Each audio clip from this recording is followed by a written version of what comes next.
வணக்கம் and welcome back to Jai story box. இன்றைக்கி நம்ம கேட்க போகிற கதை ஸ்ரீஜா வெங்கடேஷ் அவர்கள் எழுதிய நித்தியமலி. கதைக்குள்ளே போகிறதுக்கு முன்னாடி என்னுடைய சேனலை நீங்கள் இதுவரை சப்ஸ்கிரைப் பண்ணலைன்னா சப்ஸ்கிரைப் பண்ணுங்க. அப்படியே மறக்காமல் பக்கத்தில் இருக்க அந்த பெல் ஐக்கானே ப்ரெஸ் பண்ணுங்கள். அப்போ தான் நான் சொல்கிற கதைகளை எல்லாம் உங்கள் காதுகளுக்கு வந்து சேரும். சரி, வாங்க நாம் கதைக்குள்ளே போகலாம். அத்தியாயம் 1. நல்ல வெயில் காயும் மதிய நேரம். டிசம்பர் மாதம் என்பதால் சூரியனின் சீற்றம் சற்றே குறைவாக இருந்தது.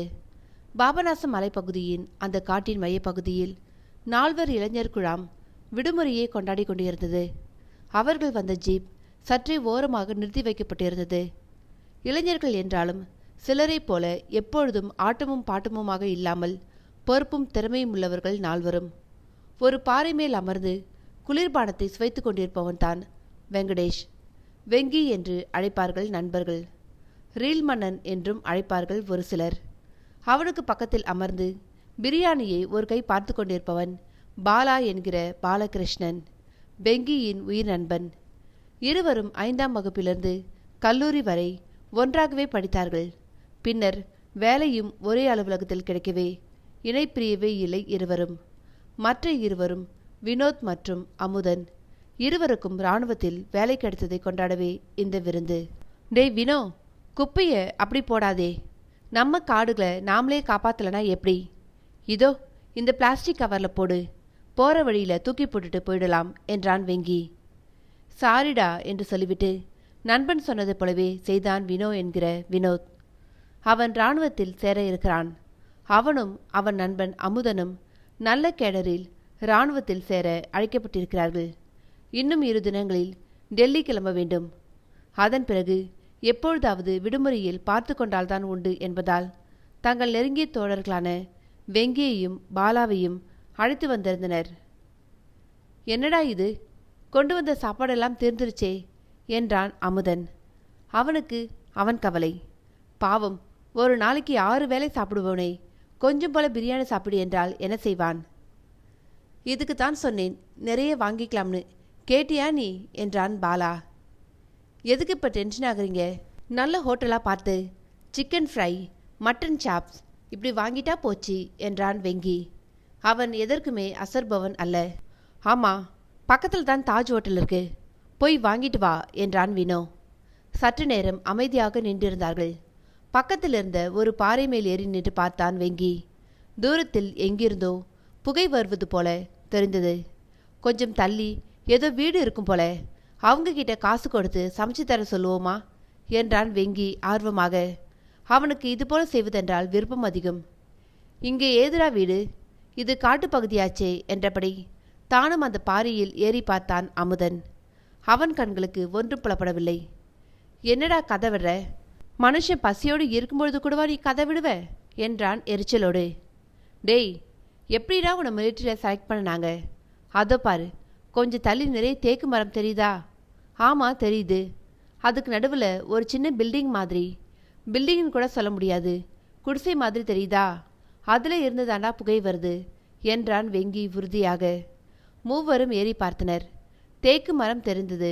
ஆனால் வெங்கி சொன்ன குடிசையும் புகையும் மட்டும் தென்படவே இல்லை. டேய், இவன் தன் வேலையை ஆரம்பிச்சிட்டான்டா. இப்படித்தான் போன மாதம் சினிமா பார்த்துட்டு வரும்பொழுது பேயை பார்த்தேன். அது என்கிட்ட டைம் கேட்டுச்சுன்னு சொன்னான் என்றான் வினோ. இதை விட்டுட்டியே, நம்ம காலேஜில் படிக்கும் பொழுது பேய் கதையெல்லாம் சொல்லி ஆட்களை ஏற்பாடு பண்ணி நடிக்க வச்சு ஒரு ரூமையே யாரும் போக முடியாதபடி செஞ்சானே, நினைவிருக்கா என்றான் அமுதன் தன் பங்குக்கு. எனக்கு இருக்கிற ஆத்திரத்துக்கு டெல்லிக்கு போய் துப்பாக்கி வாங்கிட்டு வந்து உன்னை சுற்றுவேன், விளையாடாத வெங்கி என்றான் வினோ கோபமாக. திகைத்து போனான் வெங்கி. உண்மைதான், அவன் நிறைய கட்டுக்கதைகள் கட்டுவான் தான். ஆனால் இம்முறை அப்படி இல்லையே. அதோ நிஜமாகவே குடிசை தெரிகிறதே, அதிலிருந்து புகையும் வருகிறதே. இவர்கள் மூவரும் ஏன் இப்படி சொல்கிறார்கள்? அவர்கள் கண்ணில் தான் கோளாறு என எண்ணிக்கொண்டான். சத்தியமா சொல்றேன்டா, அதோ அங்கே குடிசை இருக்கு, உங்க கண்ணுக்கு என்ன ஆச்சு என்றான் அழுத்தமாக. உனக்கு சத்தியம் செய்யறது என்ன பெரிய காரியமாடா? நம்ம ஸ்கூல் வேப்ப மரத்தில் முனி இருக்குன்னு வாத்தியார் சுந்தரம் மேலே சத்தியம் செஞ்ச. என்னாச்சு? அவருக்கு ஹார்ட் அட்டாக் வந்து எப்படியோ கடவுள் கிருபையில பொழைச்சிட்டாரு என்றான் அமுதன். சிரித்தனர் மூவரும். சே, இந்த தடவை அப்படி இல்லடா, உண்மையாக தான் சொல்கிறேன். வேணும்னா எங்கள் அம்மா மேலே சத்தியம் பண்ணட்டுமா? அவசரமாக தடுத்தான் பாலா. வேண்டாண்டா, உங்கள் அம்மா மேலே மட்டும் வேண்டாம். அவங்க தான் நமக்கு அப்பப்போ வாய்க்கு ருசியாக செஞ்சு கொடுக்குறாங்க, அதையும் கெடுத்துறாத என கூற மற்றவர்கள் இன்னும் பலமாக சிரித்தனர். அந்த சிரிப்பு சத்தத்தில் பறவைகள் சிறகடித்து பறந்தன. சரி, நாம் 4 பேரும் சேர்ந்து போவோம். அந்த குடிசை இருக்குன்னு கிட்ட பார்த்தாலாவது நம்புவீங்க இல்லை என்றான் வெங்கி. அவனது குரல் சீரியஸாக இருந்தது. என்னால் முடியாது மச்சான், பசியில் காது அடைக்குது, நீங்கள் போயிட்டு வாங்க என்று நீட்டி அமர்ந்து விட்டான் அமுதன். அவனுக்கு துணையாக தான் இருக்கப் போவதாக சொன்னான் வினோ. வாக்குவாதங்களுக்கு பிறகு பாலாவும் வெங்கியும் போய் பார்ப்பது, அப்படி குடிசை வீடு ஆட்களும் இருந்தால் சாப்பாடு வாங்கி வருவது, இல்லை என்றால் வெங்கி அம்பாசமுத்திரத்தில் அனைவருக்கும் பிரியாணி வாங்கி தர வேண்டும் என்ற ஒப்பந்தம் போடப்பட்டது. பாலாவும் வெங்கியும் புறப்பட்டனர். சற்று தூரம் நடந்திருப்பார்கள். கருப்பாக ஏதோ ஒன்று குறுக்கே போனது போல தோன்ற அப்படியே நின்றான் வெங்கி. பாலாவும் தான். என்னடா அது என்றான் பாலா குரல் நடுங்க. பயப்படாத, ஏதாவது காட்டுப்பணியாய் இருக்கும் என்று சமாதானம் சொல்லியவன் மேலும் நடந்தான். சற்றே பயத்தோடு அவனை தொடர்ந்தான் பாலா. வெங்கி, நீ சொன்ன குடிசை புகை எல்லாம் சும்மா வினோவையும் அமுதனையும் பயமுறுத்ததானே என்றான்.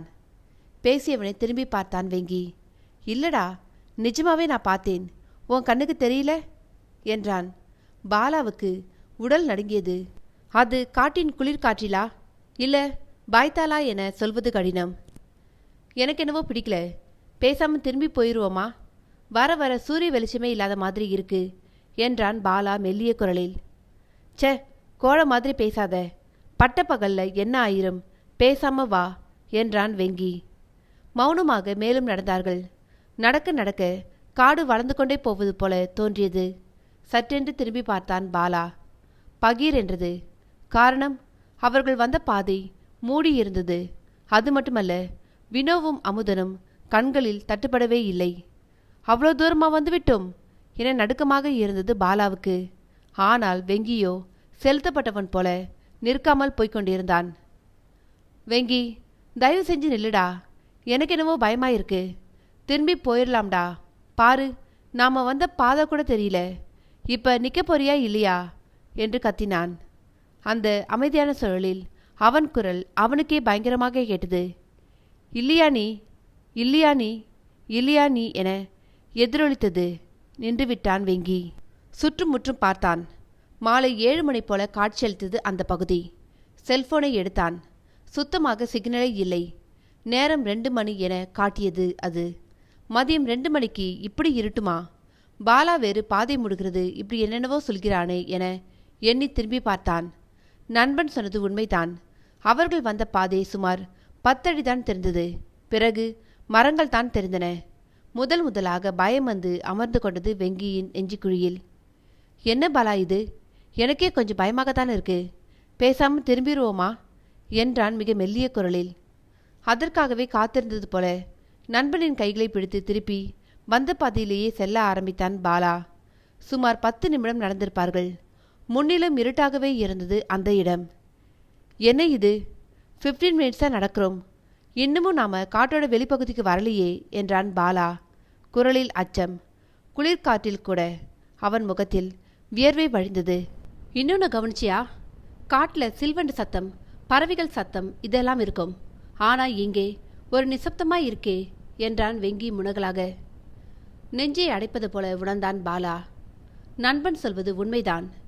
இலையாடும் சத்தம் கூட இல்லை. அவ்வளோ ஏன், ஏதேனும் உயிரினங்களோ ஆரோ இருக்கும் எந்த ஓசையுமே இல்லை. முன்னிலும் வேகமாக நடந்தனர். இன்னமும் அவர்கள் கேம்ப் செய்த இடமான கன்னிமார் துறை வரவில்லை. வழிமாறி வந்துட்டோமா? எங்கே பார்த்தாலும் காடாகத்தானே இருக்கு. ஃபோனில் அமுதனை கால் பண்ணு, அவங்க ஜீப்பை எடுத்துக்கிட்டு வரட்டும் என்றான் பாலா. மீண்டும் ஃபோனை பார்த்தான். சிக்னல் ஒரு கோடு கூட இல்லை. அதோடு செல்லின் சார்ஜ் வேறு மிக கம்மியாக இருந்தது. பாலா, காலையில் தான் ஃபுல்லாக சார்ஜ் போட்டேன், இப்போ இப்படி இருக்கே என்றான் வெங்கி. அவன் குரலில் சற்றே கவலை, கலவரம் எல்லாம் இருந்தது. இரு, என் ஃபோனை பார்க்குறேன் என எடுத்தான் பாலா. அவனது ஃபோனில் லைட்டே வரவில்லை. சுத்தமாக செத்து கிடந்தது. வேர்வை பொங்க நிமிர்ந்து பார்த்தான் அவன். என்ன செய்ய? எப்படி திரும்பி போக என்றான் வெங்கி. மௌனமாக சில நிமிடங்கள் கழிந்தன. இதற்கு மேலேயும் நாம் நடக்க வேண்டாம். காட்டுக்குள்ளேயே தான் நம்ம போய்கிட்டு இருக்கிற மாதிரி இருக்கு. கொஞ்ச நேரம் அமைதியாக உட்கார்ந்து யோசிப்போம் என்ன என்றான் வெங்கி. வெறுமே தலையசைத்தான் பாலா.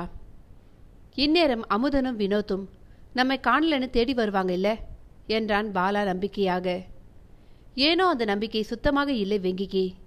தேடி வருவார்கள்தான், ஆனால் அவர்களால் இந்த இடத்தை கண்டுபிடிக்க இயலுமா தெரியவில்லை. குரல் கொடுத்து பார்க்கலாமா என எண்ணினான்.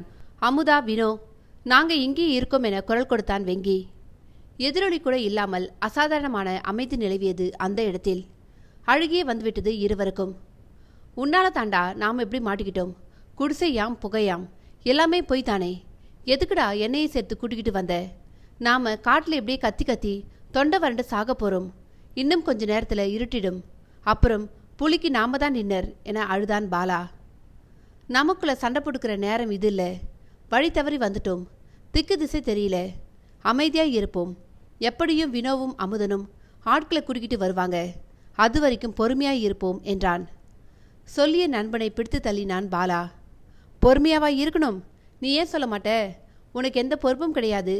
ஆனால் என்ன நம்பி எங்கள் அம்மா இருக்காங்க. என் தங்கச்சிக்கு கல்யாணம் பேசியிருக்கேன். எனக்கு ஏதாவது ஒன்று ஆச்சுன்னா உன்னை நான் சும்மா விட மாட்டேன் என்றான் கோபமாக. தயவு செஞ்சு பொறுமையாக இருடா என ஆரம்பித்தவன் சட்டென நிறுத்தினான். யாரோ பாடுற சத்தம் கேட்குதுல என்றான் வெங்கி. அவன் குரலில் மகிழ்ச்சி. ஊன்றி கவனித்தான் பாலா.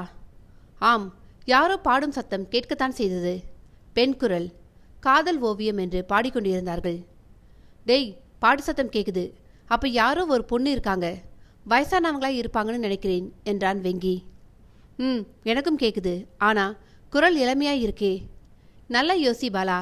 நம்ம மாதிரி யூத் இந்த பழைய பாட்டை பாடுவாங்களா என்றான். வெறுமனை தலையாட்டினான் பாலா. அவனுக்கு இன்னமும் தயக்கமாகவே இருந்தது. என்னடா யோசிக்கிற? ஒரு பொண்ணு இங்கே தனியாக இருக்காங்க. நாம் 2 ஆம்பளைங்க. நாம் பயந்தோம்னா வெக்கக்கேடு என்றான் வெங்கி. எதுவும் பேசாமல் குரல் வந்த திசை நோக்கி நடந்தனர். 10 அடி கூட சென்றிருக்க மாட்டார்கள்.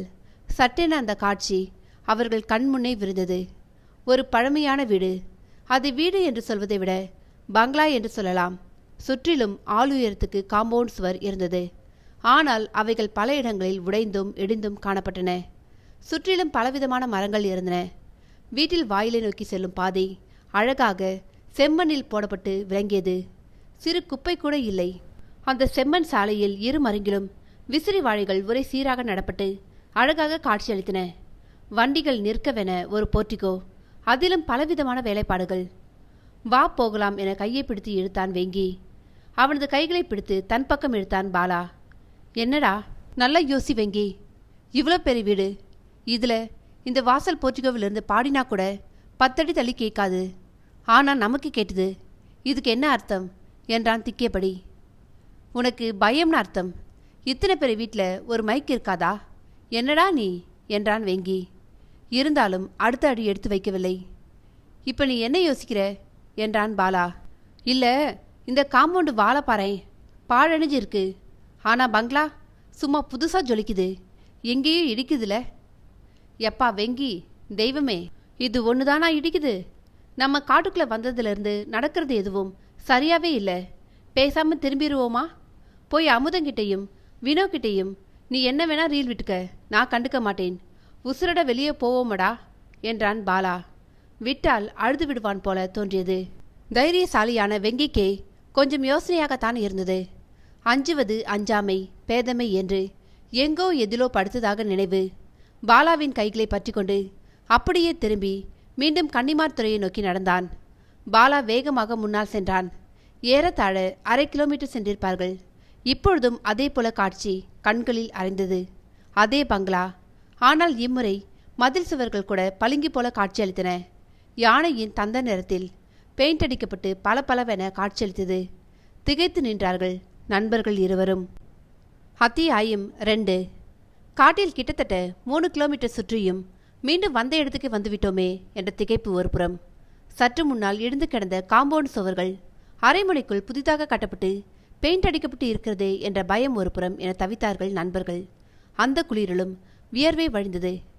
இப்ப என்ன செய்ய என்றான் பாலா கிசுகிசுப்பாக. இதைத்தான் வெங்கியும் யோசித்துக் கொண்டிருந்தான். வெகுவாக இருட்டிவிட்டது. சூரியன் மறையும் திசையை வைத்து கணக்கிடலாம் என்றால் சூரியனை கண்ணுக்கு தெரியவில்லை. தெரிந்ததெல்லாம் மரங்கள், கொடிகள், அந்த கட்டிடம், அவ்வளோதான். இன்னும் சற்று நேரத்தில் முழுவதுமாக இருட்டிவிடும்.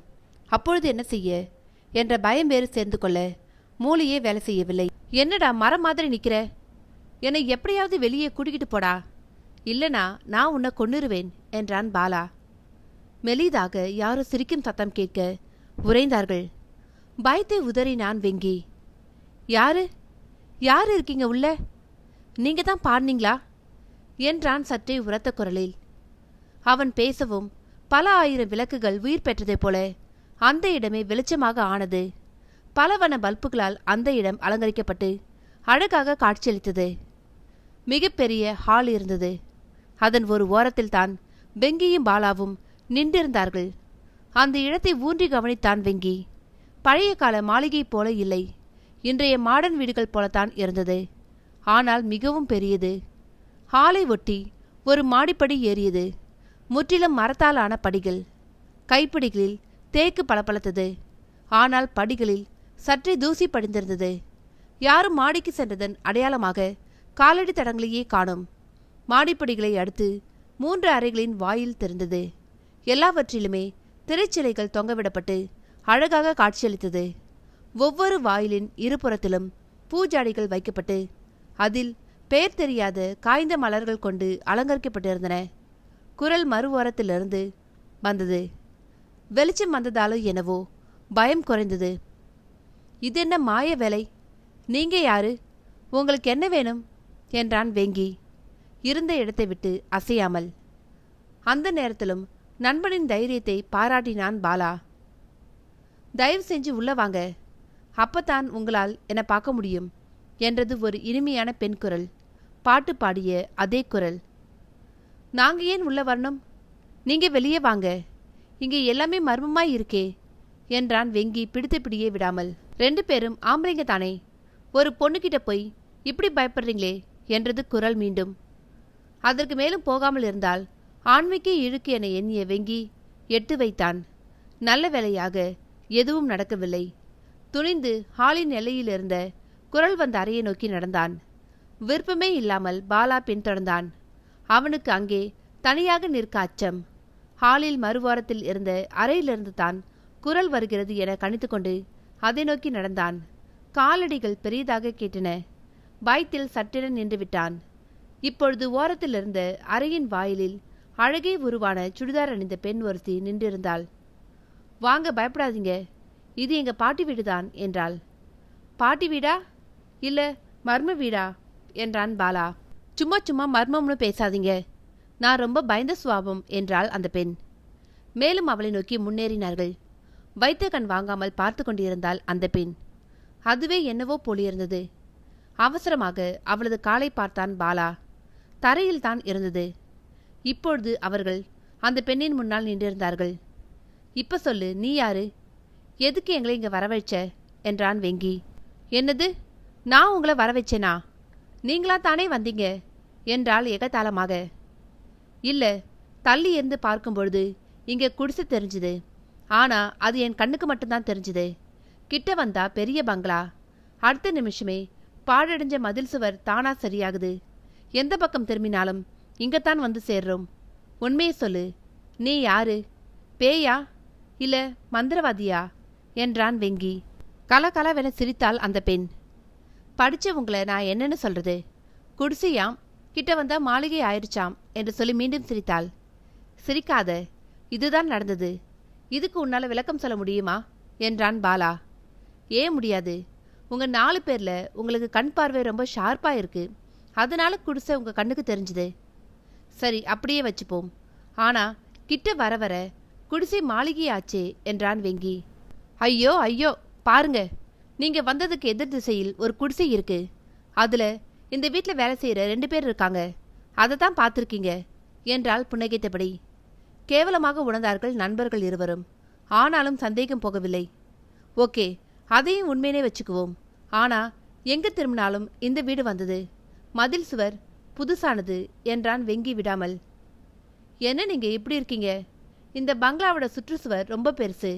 காட்டில் திக்கு திசை தெரியாம எங்கேயோ சுத்தி இருக்கீங்க. பங்களாவோட முன்பக்கத்துக்கு வந்துட்டீங்க. நீங்க சொன்ன இடிஞ்ச மதில் சுவர் பின்பக்கம் இருக்கு. வேறும்னா போய் பாருங்க என்றாள். இவ்வளோதானா? நான் கூட என்னவோன்னு நினைச்சேன் என்றான் வெங்கி. பொண்ணை பார்த்தா போதுமே, உடனே நம்பிடுவியே. ஏங்க, வெங்கி பேசின உடனே லைட் எரிஞ்சுதே, எப்படி என்றான் பாலா விடாமல். சரியா போச்சு. அவர் பேசவும் கரண்ட் வரவும் சரியா இருந்தது சார் என்றாள் அந்த பெண் சிறு எரிச்சலுடன். இதற்கு மேலும் சந்தேகப்பட்டால் நாம கோழைகள் ஆகிவிடுவோம் என நினைத்தான் வெங்கி. ஆனாலும் எங்கேயோ என்னவோ இடறுகிறதே என்று யோசித்தான். சரி, உள்ள வாங்க என்றாள் அந்த பெண் மீண்டும்.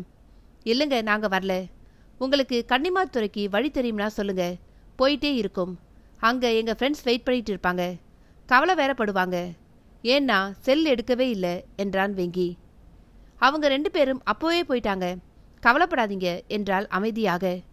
தூக்கி வாரி போட்டது இருவருக்கும். என்ன, 2 பேரா போயிட்டாங்களா?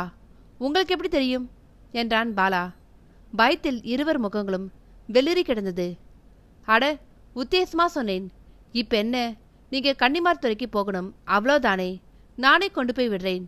ஆனா நீங்க எனக்கு ஒரு உதவி செய்யணும் என்றாள். என்ன உதவின்னு தெரியாம செய்யறேன்னு சொல்ல முடியாதுங்க என்றான் பாலா. அவனை முறைத்தான் வெங்கி. போடா லூசு என்றான் பாலா வெறும் வாயசைப்பில். என் பேரு நித்யா. பக்கத்தில் இருக்க கிராமம்தான் என் ஊரு. இதோ தெரியுதே காஞ்சப்பூ, அது எரிக்கணும். அதுதான் நீங்க எனக்கு செய்யற உதவி என்றாள். ஏன், அது நீங்க செய்ய முடியாதா? நாங்க ஏன் செய்யணும் என்றான் வெங்கி. அவனுக்கும் ஏதோ சந்தேகம். நான் அது செய்யக்கூடாது. உங்களால முடியுமா முடியாதா என்றாள் நித்யா. அவளது முகம் கோபத்தில் சற்றே பயங்கரமாக காட்சியளித்தது.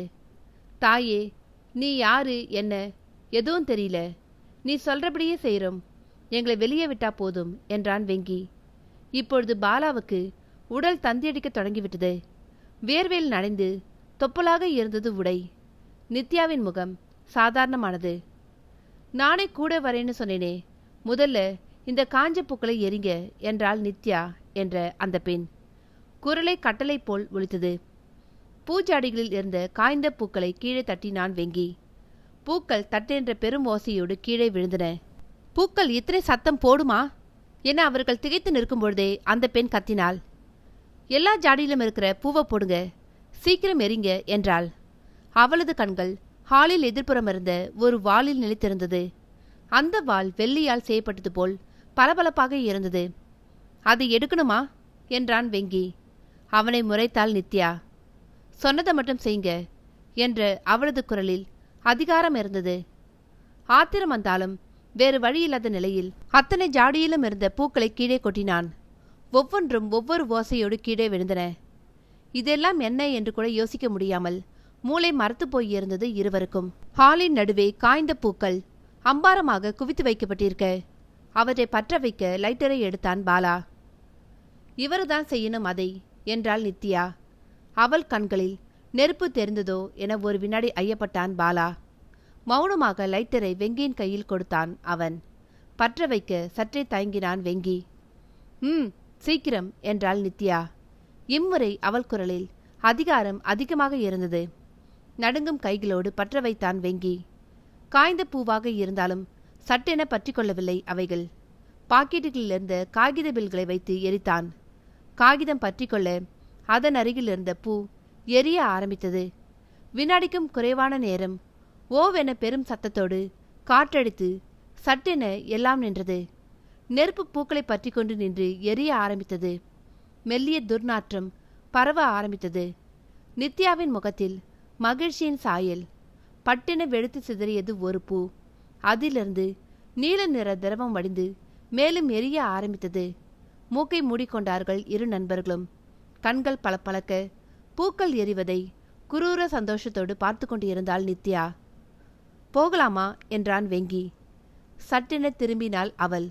ஒரு வினாடி அவள் கண்கள் நீளமாக தெரிந்தது. நாக்கு இழுத்துக்கொள்ள கால்கள் தொய்ந்தன இருவருக்கும். முழுசா எரிஞ்சு முடியட்டும், அப்புறம் போகலாம் என்றாள் நித்யா. இப்பொழுது அவள் குரல் சாதாரணமாக இருந்தது. கிட்டத்தட்ட 10 நிமிடம் பூக்கள் முழுவதும் எரிந்து சாம்பலாகின. அவற்றை கவனமாக ஒரு கவரில் சேகரித்து கொண்டு எழுந்து நின்றாள். ரொம்ப நன்றி உங்களுக்கு என்றாள். உங்க நன்றியெல்லாம் இருக்கட்டும். நீங்க சொன்னபடி நாங்க செஞ்சோம் இல்ல, இப்ப எங்களை கொண்டு போய் விடுங்க என்றான் பாலா. சிரித்தபடியே இருவரையும் நெருங்கி வந்தாள் நித்யா. அவளது கரங்களில் சாம்பல் அடங்கிய பொட்டலம். கண்ணிமிக்கும் நேரத்தில் தலையை யாரோ சம்மட்டியால் அடிப்பது போல இருக்க வலி தாங்காமல் இருவரும் ஆ என அலறியபடி சாய்ந்தார்கள். மெல்ல நினைவு தப்பியது இருவருக்கும். அத்தியாயம் 3. காட்டில் மர்ம மாளிகையில் தங்கள் தலையில் யாரோ சம்மட்டியால் அடித்தது போல இருக்க வெங்கியும் பாலாவும் மயங்கி விழுந்தார்கள். கண் விழித்த பொழுது ஒரே வெளிச்சமாக இருந்தது வெங்கிக்கு. அந்த மாயப்பெண் நம்மை கொன்றுவிட்டாள், இதோ சொர்க்கத்தில் இருக்கிறோம் போல என நினைத்து கொண்டான். ஆனால் சற்று நேரம் பொறுத்து பறவையின் ஒலிகள், காற்று சத்தம் இவை கேட்டன. அதோடு நண்பர்கள் அமுதன் மற்றும் வினோவின் குரல் கேட்டது. என்னவோ கவலையோடு பேசிக்கொள்வது போல இருந்தது. ஆனால் பாலா எங்கே? அவன் இருக்கிறானா இல்லையா? சட்டென முழு உணர்வும் வர எழுந்து அமர்ந்தான். டேய், பாலாவுக்கு என்ன ஆச்சுடா? அவன் எங்கே என்று கத்தினான். அமுதன் அருகில் வந்தான். அப்பா, நீ முழிச்சுக்கிட்டியா? பயந்தே போயிட்டும் என்றான். என்னடா உளர்ற? நான் எப்படி இங்கே வந்தேன்? பாலா எங்கே என்றான் மீண்டும். உன் பக்கத்துல தானே இருக்கான், ஏன் எப்படி கத்துற என்றான் வினோ. அருகில் ஒரு மாதிரியான கோணத்தில் படுத்திருந்தான் பாலா. மூச்சு வந்து கொண்டிருந்தது. சற்றே நிம்மதியானது வெங்கிக்கு. ஆனால் அவர்கள் காட்டு பங்களாவில் அல்லவா இருந்தார்கள்.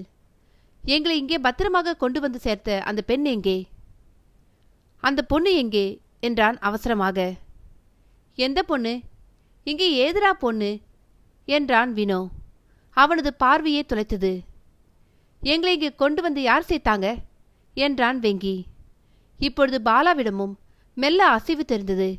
அவனும் எழுந்து அமர்ந்து சுற்றுமுற்றும் பார்த்தான். விழிகளில் குழப்பம். நாம இங்கே எப்படி வந்தோம் வெங்கி என்றான். அதாண்டா எனக்கும் புரியல, இவங்களை கேட்டுக்கிட்டு இருந்தேன் என்று வினோவையும் அமுதனையும் கை காட்டினான். நித்யா என்றான் பாலா. தெரியல. டேய், என்னடா 2 பேரும் சேர்ந்துக்கிட்டு டிராமா போடுறீங்களா? யார் நித்யா? என்ன விஷயம் என்றான் அமுதன் எரிச்சலாக. நித்யாவை விடு. முதல்ல நாங்க இங்கே எப்படி வந்தோம்?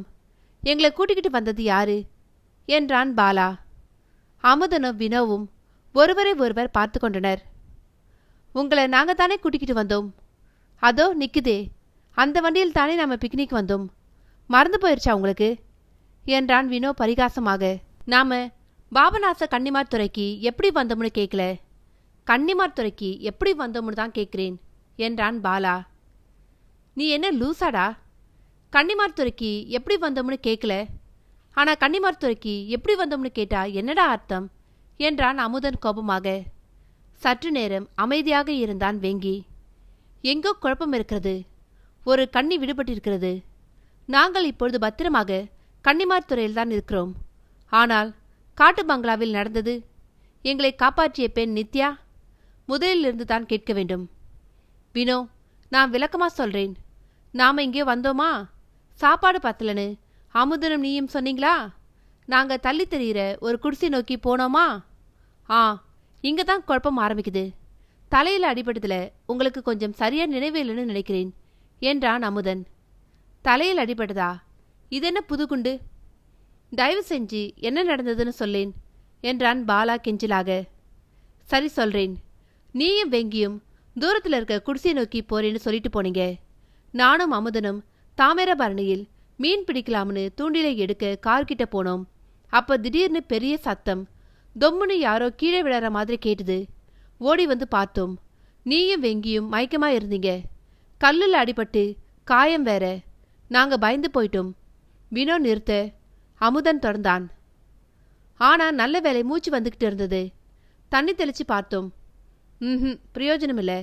அப்ப அந்த வழியா ஒரு வயசான அம்மா வந்தாங்க. இது வெறும் மயக்கம்தான் தம்பி, கவலைப்பட ஒண்ணுமில்ல, அவங்களே கொஞ்ச நேரத்துல எழுந்திருச்சுவாங்கன்னு சொன்னாங்க.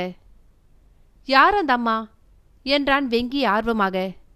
தெரியல, இங்க இருக்கிற காட்டுவாசிங்கள ஒருத்தங்களா இருக்கலாம். நாடி பிடிச்சு பார்த்துட்டு தான் சொன்னாங்க.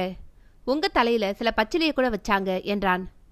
அப்படின்னா நாங்க இங்கிருந்து போகவே இல்லையா என்றான் வெங்கி. அவனுக்கு குழப்பம், வியப்பு என எல்லாம் கலந்திருந்தது.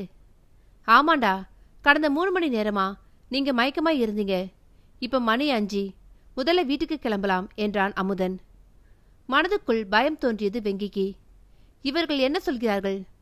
நாங்கள் 3 மணி நேரமாக மயங்கி கிடந்தோமா? அப்படியானால் நான் அங்கே பார்த்தது, பேசியது எல்லாமே கனவா? மயக்கத்தில் தோன்றிய மாயமா? என்ன யோசிக்கிற வெங்கி? இந்த மலையே சரியில்லை. வந்ததிலிருந்து என்னவோ மாதிரி இருக்கு. அந்த வயசான அம்மா சொன்ன மாதிரி கீழே இறங்கிருவோம். இனிமே இந்த பக்கம் வரவே கூடாது என்றான் வினோ.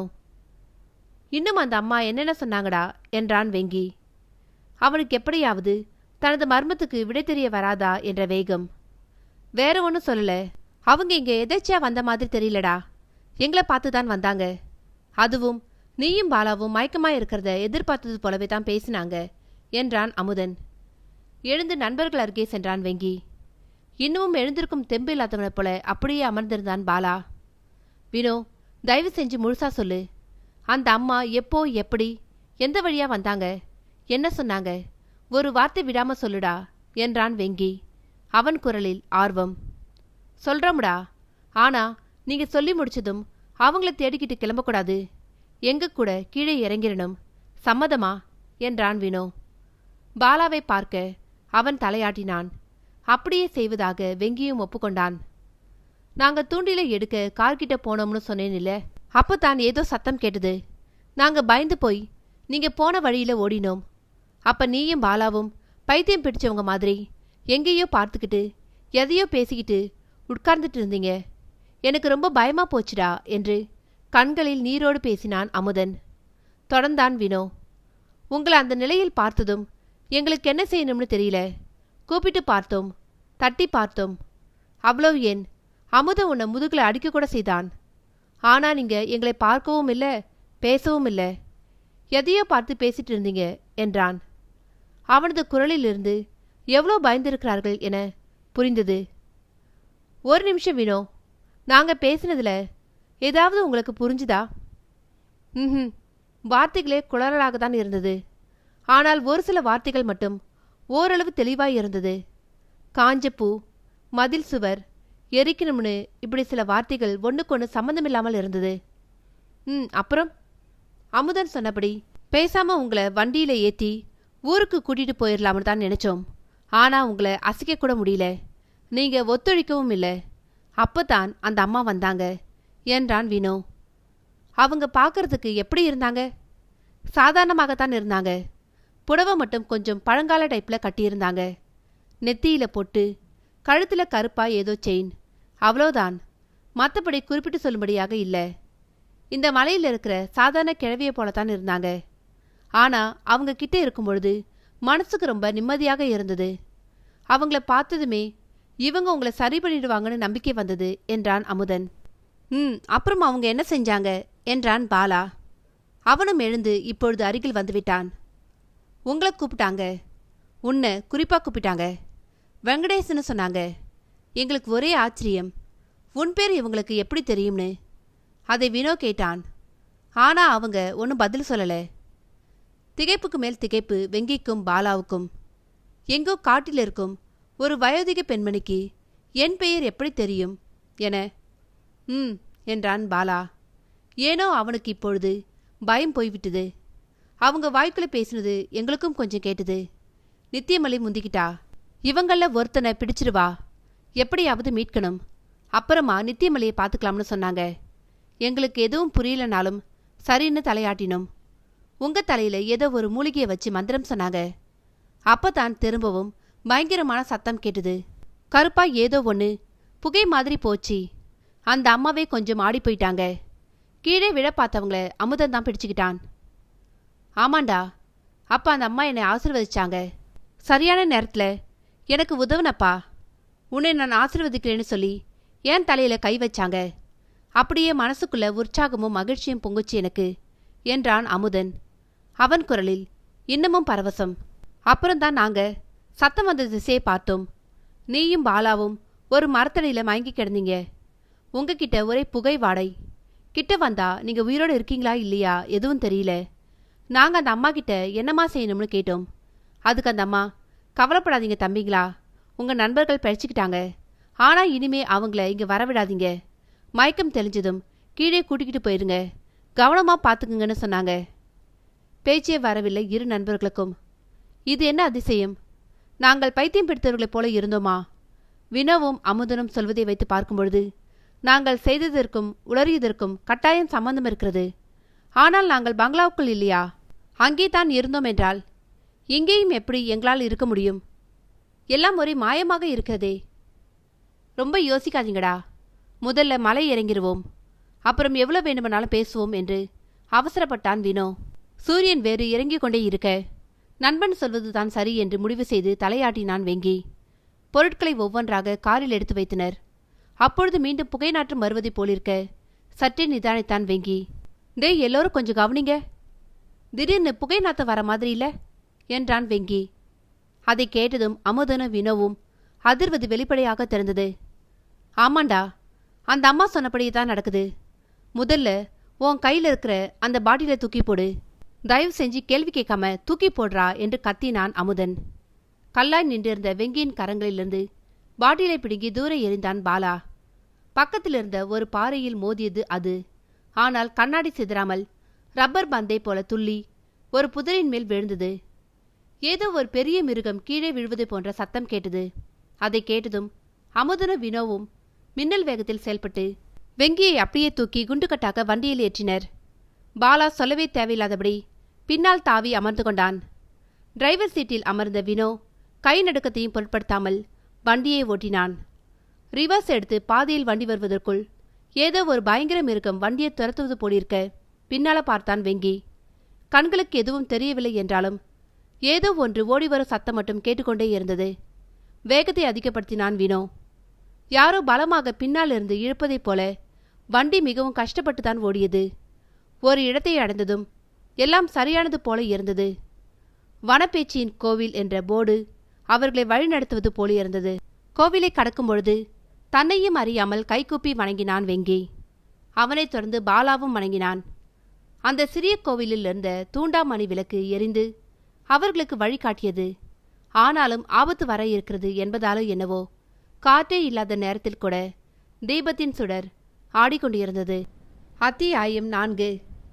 சென்னை திரும்பி வெங்கியும் பாலாவும் வழக்கம் போல அலுவலகத்துக்கு செல்வதும் மாலை நேரங்களில் பேசிக்கொண்டும் இருந்தார்கள். கவனமாக காட்டில் நடந்த அந்த சம்பவத்தை மறக்க விரும்பினார்கள் இருவரும். வினோவும் அமுதனும் டெல்லிக்கு பயணப்பட்டு விட்டார்கள். போய் சேர்ந்து போனும் வந்துவிட்டது. வாரம் ஒன்று ஓடியதே தெரியவில்லை. வெங்கி பயந்ததைப் போல எந்த எதிர்பாராத நிகழ்ச்சியும் நடக்கவில்லை. ஒருவாறு மனம் இயல்பு நிலைக்கு வந்து நிம்மதி பெருமூச்சு விடத் தொடங்கினர் நண்பர்கள் இருவரும். அன்று ஆபீஸில் யாரோ புதிதாக வந்து சேரப்போகிறார்கள். அதிலும் 2 பெண்கள் என வெங்கியும் பாலாவும் வேலை பார்த்த அலுவலகத்தில் இருந்த இளைஞர்கள் அனைவரும் மிகவும் எதிர்பார்ப்பில் இருந்தனர். அதிலும் ராகேஷ் வருபவர்களில் ஒருத்திதான் என் வருங்கால மனைவி. அதற்காகத்தான் கடவுள் அந்த பெண்களை இங்கே அனுப்புகிறார் என்ற லெவலுக்கு போய்விட்டான். வெங்கிக்குமே கொஞ்சம் எதிர்பார்ப்பு இருக்கத்தான் செய்தது. அவனுக்கும் காதலிக்க, ஊர் சுற்ற, பிறகு கல்யாணம் செய்து கொள்ள ஆசை உண்டு. பாலாவுக்கும் அதே நிலைதான். அப்படி யாரடா வரப்போறாங்க? எல்லா பசங்களும் இப்படி ஈனு இழிச்சிட்டு இருக்காங்களே என்றான் வெங்கி. 2 பேராம் வெங்கி. அழகுன்னா அழகாம், அப்படி ஒரு அழகாம். 2 பேருக்குமே இன்னும் கல்யாணம் ஆகலையாம். வயசு 22க்குள்ளதானாம் என்றான் பாலா. முகத்தில் அப்படி ஒரு மலர்ச்சி.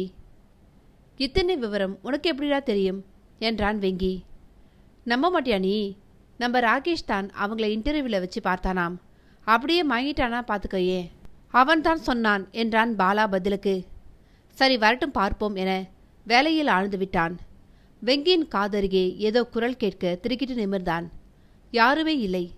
சரி ஏதோ வண்டோ கொசுவோ ரீங்காரம் செய்திருக்கும் என மீண்டும் வேலையில் ஆழ்ந்தான்.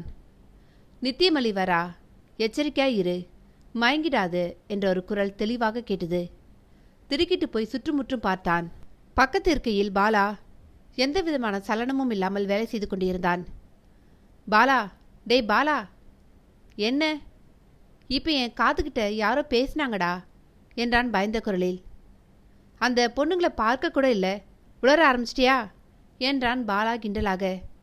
பாலா ப்ளீஸ், நான் சீரியஸாக சொல்கிறேன்டா. என் காதுகிட்ட நித்தியமல்லி வரா, மயங்கிடாதேன்னு சொன்னாங்கடா என்றான்.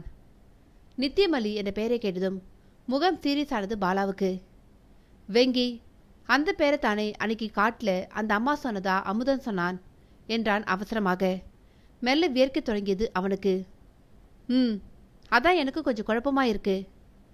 இப்போ என்னடா செய்ய என்றான் பாலா. எனக்கும் தெரியல. இதில் யாரு நல்லவங்க யாரு கெட்டவங்கன்னே தெரியலேடா என்றான் பயந்த குரலில். இதில் என்ன குழப்பம்? கண்டிப்பா அந்த அம்மா தான் நல்லவங்க. அவங்க தானே நம்மை காப்பாத்தினாங்க என்றான் பாலா. இருக்கலாம். ஆனா நம்மை அந்த பங்களாவிலிருந்து உயிரோட வெளியே கொண்டு வந்தது நித்யா தானே. அதை யோசிச்சா தான் குழப்பமா இருக்கு. நம்மை சுற்றி என்னென்னவோ நடக்குது. ஆனா நமக்கு எதுவுமே தெரியலேன்னு இருக்குடா என்றான் வெங்கி. அவன் சொல்வது முற்றிலும் உண்மை எனப்பட்டது பாலாவுக்கு. காட்டுக்கு போனோம். அங்கே ஒரு பெண்ணை பார்த்தோம். அவள் எதையோ எரிக்க சொன்னாள். திடீரென பார்த்தாள். நாங்கள் மீண்டும் நண்பர்களிடம் வந்துவிட்டோம். இவையெல்லாம் எதற்காக, ஏன் நடக்கின்றன? யாராவது விளக்கமாக சொன்னால் எவ்வளோ நன்றாக இருக்கும் என நினைத்து கொண்டான் பாலா. ஏண்டா, நீயும் தானே என் கூட வந்த. உன் காதில் மட்டும் அந்த குரல் கேட்கலையா என்றான் வெங்கி. உதடை பிதுக்கினான் பாலா. அப்ப இது எல்லாமே என்னை குறி வச்சு தான் நடக்குதா? எனக்கு ஒன்றுமே புரியலையே. தலையை பிச்சுக்கலாம் போலிருக்கே என்றான் வெங்கி. மேனேஜர் வரவே பேச்சு அத்தோடு நின்றது. சற்று நேரத்தில் குளிர்காற்று வந்து தன் மீது மோதுவது போல உணர்ந்தான். அலுவலகம் முழுக்க ஏசி தான் என்றாலும் இந்த காற்று முற்றிலும் வேறாக இருந்தது. கடுமையான குளிர், அதோடு விரும்பத்தகாததாகவும் இல்லை. ஏதோ முடைநாற்றம் வருவதாக உணர்ந்தான். நிமிர்ந்து பார்த்தபொழுது ஒரு இளம்பெண் இவனையே பார்த்தபடி நின்றிருந்தாள். அவளது பார்வை முதுகு தண்டில் ஜுவ்வென்றது. யார் நீங்க என்றான் நடுக்கத்தை மறைத்துக்கொண்டு. உங்களை தேடித்தான் வந்தேன். நீங்க தானே வெங்கடேஷ்? ஆமா, என் பேரு மல்லிகா. இன்னைக்கு தான் புதுசா சேர்ந்திருக்கேன். உங்ககிட்ட வேலை கத்துக்க சொல்லி மேனேஜர் அனுப்புனாரு என்றாள். சுற்றுமுற்றும் பார்த்தான். ராகேஷ், சரவணன் என எல்லோரும் இவனையே பார்த்து கொண்டிருந்தனர். அடிப்படையாக ஒரு சந்தேகம் வந்தது வெங்கிக்கு. இந்த பெண் தன் கண்களுக்கு மட்டும்தான் தெரிகிறாளா, இல்லை மற்றவர்களும் பார்க்கிறார்களா என்பதே அது. என்னடா பார்க்குறீங்க என்றான் சரவணனிடம். உனக்கு எங்கேயோ மச்சம்டா. இந்த பொண்ணு உன்கிட்ட தான் கத்துப்பேன்னு சொல்லிடுச்சே. நடத்து நடத்து என்றான் சரவணன். அப்பொழுதுதான் மூச்சே வந்தது வெங்கிக்கு. அப்பாடா, அனைவருக்கும் இவள் தெரிகிறாள். சாதாரண பெண் தான் என ஆஸ்வாசம் அடைந்தான். ஹலோ வெங்கி, நான் உட்காரலாமா என்றாள் அந்த பெண் உரிமையாக. விழித்தான் வெங்கி. உங்களை வெங்கின்னு தானே உங்கள் ஃப்ரெண்ட்ஸ் கூப்பிடுவாங்க, அதான் நானும் அப்படி கூப்பிட்டேன் என்றாள் அசராமல். இதை பாருங்க மேடம், நீங்கள் என்னை வெங்கடேஷ் சார்னு கூப்பிடுங்க, அதுதான் நல்லது என்றான். சிரித்தாள் அந்த பெண். சங்கீதம் போல ஒலித்தது அது. அவளது அழகு கோடி முறை பெருகியது போல இருக்க ஆவென பார்த்தான் வெங்கடேஷ். என்ன அப்படி பார்க்குறீங்க சார், வெக்கமா இருக்கு என்றாள். ஆனால் அவளை பார்த்தால் வெட்கப்படும் பெண்ணாக தெரியவில்லை. வேறு எதுவும் பேசாமல் அவளுக்கு அடிப்படை வேலைகளை சொல்லிக் கொடுத்தான். சட்டென பிடித்து கொண்டாள். எதையும் ஒருமுறை சொன்னாலே போதும். ஒருவேளை அவளுக்கு எல்லாமே முதலிலே தெரியுமோ என சந்தேகப்பட்டான். நீங்க இதுக்கு முன்னாடி எங்க வேலை பார்த்தீங்க என்றான் வெங்கி. எங்கேயும் இல்லை, இதுதான் என் முதல் ஜாப் என்றாள். அதன் பிறகு அவளும் எதுவும் அதிகமாக பேசவில்லை. மாலை அலுவலகம் முடிந்து பாலாவிடம் நிறைய பேச வேண்டும் என நினைத்தவாறே பார்க்கிங்கில் நின்றிருந்தான் வெங்கடேஷ். தூரத்தில் பாலா யாரோ ஒரு பெண்ணுடன் நடந்து வருவது தெரிந்தது. எப்பொழுதும் இருவரும் சேர்ந்துதான் வீட்டிற்கு செல்வார்கள். ஒரு நாள் பாலா பைக் கொண்டு வந்தாள். மறுநாள் வெங்கி பைக்கை எடுத்து வருவான். இது அவர்களுக்குள் எழுதப்படாத ஒப்பந்தம். நிறைய பணமும் சேமிக்க முடியும், அதோடு பேசுவதற்கும் நேரம் கிடைக்கும் என அவர்கள் பேசி முடிவெடுத்திருந்தார்கள். ஆனால் இன்று ஒரு பெண்ணுடன் வருகிறானே, ஒருவேளை மல்லிகாவாக இருக்குமோ என அஞ்சினான். நெருங்கி வரும்பொழுதுதான் தெரிந்தது அது மல்லிகா இல்லை என. நிம்மதி பெருமூச்சு விடும் முன் மல்லிகா தெரிந்தாள். என்ன பாலா, யார் இவங்க என்றான் வெங்கி நண்பனிடம். அந்த பெண் நேராக வெங்கடேஷை பார்த்தாள். அவளது கண்கள் வயலட் நிறமாக இருக்க அதிர்ந்து போனான் வெங்கடேஷ். ஆனால் அடுத்த கணம் சாதாரணமாக மாறியதோ என தோன்றியது. வெங்கி, இவங்க பேரு ரஷிதா, புதுசா இன்னைக்கு தான் ஜாயின் பண்ணினாங்க என்றான் இழுத்தபடி. ஹலோ, நீங்களும் பாலாவும் ரொம்ப ஃப்ரெண்ட்ஸ் இல்லை என்றாள் ரஷிதா. இப்பொழுது எதற்கு இந்த கேள்வி என தோன்றியதை மறைத்துக்கொண்டு வெறுமனே தலையாட்டினான். நடந்து வந்து கொண்டிருந்த மல்லிகா இப்பொழுது இவர்களை நெருங்கிவிட்டாள். இரு பெண்களும் சிரித்து கொண்டனர். அதில் ஏனோ விஷயம் இருப்பதாகப்பட்டது வெங்கிக்கு. சரி, நாங்கள் கிளம்புகிறோம், நாளைக்கு பார்க்கலாம் என்று சொல்லிவிட்டு பைக்கை உதைத்தான் வெங்கி. ஆனால் பாலா பின்னால் உட்கார முயற்சி கூட செய்யவில்லை. இல்லடா வெங்கி, நான் ரஷிதாவோட என இழுத்தான். பரவாயில்ல பாலா, நீங்கள் என் ஃப்ரெண்டை கூட்டிகிட்டு போங்க, நான் உங்கள் ஃப்ரெண்டை கூட்டிகிட்டு போகிறேன். என்ன சரிதானே வெங்கி என்றாள். அவளை வெறுப்புடன் பார்த்தான் வெங்கடேஷ். எப்போவும் நீயும் நானும் சேர்ந்து தானே போவோம், இன்னைக்கு என்ன புதுசா என்றான் பாலாவிடம் சண்டைக்கு போவது போல. நண்பனை தனியே அழைத்தான் பாலா. புரிஞ்சுக்கோ வெங்கி, ரஷிதா வழியே என்கிட்ட பேசுறாடா மச்சான். இந்த சான்ஸை நான் விட்டுட்டேனா எனக்கு அப்புறம் பொண்ணே கிடைக்காது. நமக்கும் வயசாகுதுல்ல, காலங்காலத்தில் கல்யாணம் செஞ்சா தானே நல்லது என்றான். அதுக்கு உங்கள் அம்மா கிட்ட பொண்ணு பார்க்க சொல்லுடா, இல்லை வேற நல்லா பொண்ணை பாரு, இவளை பார்த்தாலே நல்லா இல்லையே என்றான் வெங்கி அவசரமாக. வாயை மூடு, ஒரு பொண்ணை வழியே பேசினா நீங்கள்லாம் தப்பாக தானே நினைப்பீங்க. அந்த பொண்ணோட அழகுக்கும் அந்தஸ்துக்கும் என்னை அவள் பார்க்கணும்னே அவசியமில்லை. ஆனால் அவளே வரும்பொழுது நீ ஏன் கெடுக்க பார்க்குற என்றான் கோபமாக. எதுவும் செய்ய இயலாத நிலையில் வெறுமனே மௌனமானான் வெங்கடேஷ். ஓகே வா ரஷிதா, நான் மாலுக்கு போயிட்டு அப்புறமா நான் உன்னை வீட்டில் விடுறேன். இன்னைக்கு ஒரு நாள் அட்ஜஸ்ட் செஞ்சுக்க, நாளையிலிருந்து நான் பைக்கை எடுத்துகிட்டு வந்துடுறேன் என்றான். பேசியபடியே நடந்து செல்லும் நண்பனை வருத்தத்தோடு பார்த்திருந்தான் வெங்கடேஷ். அவர் போனா என்ன, உங்களுக்கு நான் இருக்கேனே என்றபடி வந்தாள் மல்லிகா. சொல்லுங்க மல்லிகா என்றான் வெங்கி மரியாதை கருதி. சொல்றதுக்கு ஒன்றுமில்ல, உங்களுக்கு என்னை ஏன் பிடிக்கலன்னு புரியல. என்னடா ஒரு பொண்ணாக இருந்துக்கிட்டு இப்படி வலிய வராளேன்னு நீங்கள் நினைக்கிறீங்களோ என்னவோ என்றாள். சேச்சே, அப்படி நினைக்கல. உங்களை நான் ஏன் வெறுக்கணும்? இன்னைக்கு தானே பார்த்தோம். உங்களை பற்றி எனக்கு எதுவுமே தெரியாத பொழுது உங்கள் மேலே வெறுப்போ விருப்பமோ வரதுக்கு வாய்ப்பே இல்லையே என்றான். பைக்கின் கைப்பிடியில் கை வைத்தாள். அப்போ பழகுனா என்னை பிடிக்குமா என்றாள். இது என்னங்க தொல்லையா இருக்கு? எனக்கு ஏற்கனவே கேர்ள் ஃப்ரெண்ட் இருக்காங்க, அவங்கள பார்க்கத்தான் நான் போயிட்டு இருக்கேன், போதுமா, வழியை விடுங்க என்றான். மீண்டும் சிரித்தாள். அதே சிரிப்பு. உங்களை பற்றி எல்லாமே தெரிஞ்சுக்கிட்டு தான் வந்திருக்கேன். உங்கள் அம்மா அப்பாவோட மூத்த மகன் நீங்கள். உங்களுக்கு ஒரு தம்பி இருக்காரு, அவர் இப்போ படிச்சுட்டு இருக்காரு. உங்கள் அப்பா அரசு வேலையில் இருக்காரு, அம்மா இல்லத்தரசி.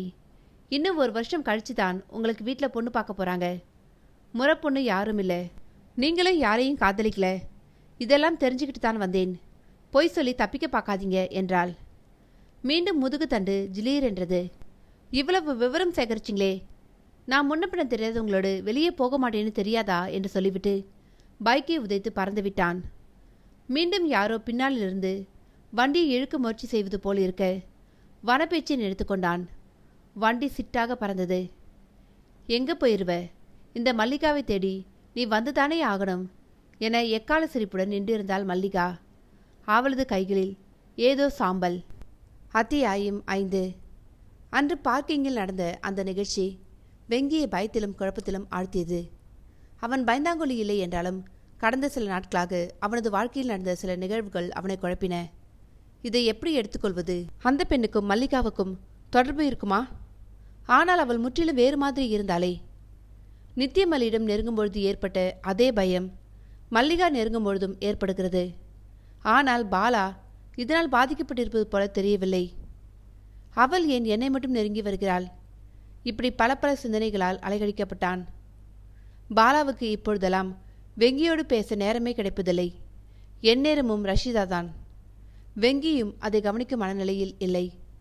இனம் புரியாத பயம் அவ்வப்பொழுது எட்டி பார்த்தது. அந்த ஞாயிற்றுக்கிழமை வீட்டில் தனியாக இருந்தான் வெங்கி. அம்மாவும் அப்பாவும் திருப்பதி போயிருந்தார்கள். இதுபோன்ற சமயங்களில் பாலா எப்பொழுதும் உடன் இருப்பான். ஆனால் அன்று ரஷிதாவோடு எங்கோ போய்விட்டான். தனியாக இருந்த வெங்கி அம்மா வைத்துவிட்டு போயிருந்த இட்லியை சாப்பிட்டுவிட்டு கையில் டீ கோப்பையோடு டிவி பார்த்தபடி இருந்தான். வாசல் கதவை யாரோ தட்டும் சத்தம் கேட்டது. யாரது? காலிங் பெல் இருக்கும்பொழுது அனாவசியமாக கதவை தட்டுறாங்களே என்று எண்ணியவன் போய் கதவை திறந்தான். வயதான பெண் ஒருத்தி நின்று கொண்டிருந்தாள். கதவை திறந்ததும் சுதந்திரமாக உள்ளே வந்து அமர்ந்து கொண்டாள். வாப்பா, இப்படி உட்காரு என்றாள் உரிமையாக. யார் நீங்க? எங்க வீட்டுக்கு வந்து என்ன உட்கார சொல்றீங்க என்றான் கோபமாக. நான் யாருன்னு உனக்கு நேரம் வரும்பொழுது தெரிய வரும். முதல்ல நீ இதை வாங்கிக்கோ என்றபடி ஏதோ ஒரு சிறு துணி பொட்டலத்தை கொடுத்தாள். கருப்பு நிற துணி சிறு பை போல தைக்கப்பட்டிருந்தது. அதன் வாய் நூலால் கட்டப்பட்டு இருந்தது. தானாக நீண்ட கையை கட்டுப்படுத்தி கொண்டான். முதல்ல நீங்க யாரு? உங்களுக்கு என்ன வேணும்னு சொல்லுங்க. எனக்கு இந்த மாதிரி மந்திரம் தந்திரம் இதெல்லாம் பிடிக்காது என்றான் கண்டிப்பாக. தெரியும்பா, ஆனா உன் விதி வேற மாதிரி இருக்கே. உன் மூலமாகத்தான் சில விஷயங்கள் நடக்கணும்னு இருக்கேப்பா. அதை மாற்ற முடியுமா என்றாள் அந்த பெண்மணி. இதை பாருங்கம்மா, உங்களுக்கு காசு வேணும்னா கேட்டு வாங்கிக்குங்க. அதை விட்டுட்டு இப்படி மந்திரிச்சு தாய்த்து தரேன் தகுடு தரேன்னு பொய் சொல்லி ஏமாத்தாதீங்க. உங்களை மாதிரி ஆட்களால் தான் மூட நம்பிக்கை வளருது என்றான்.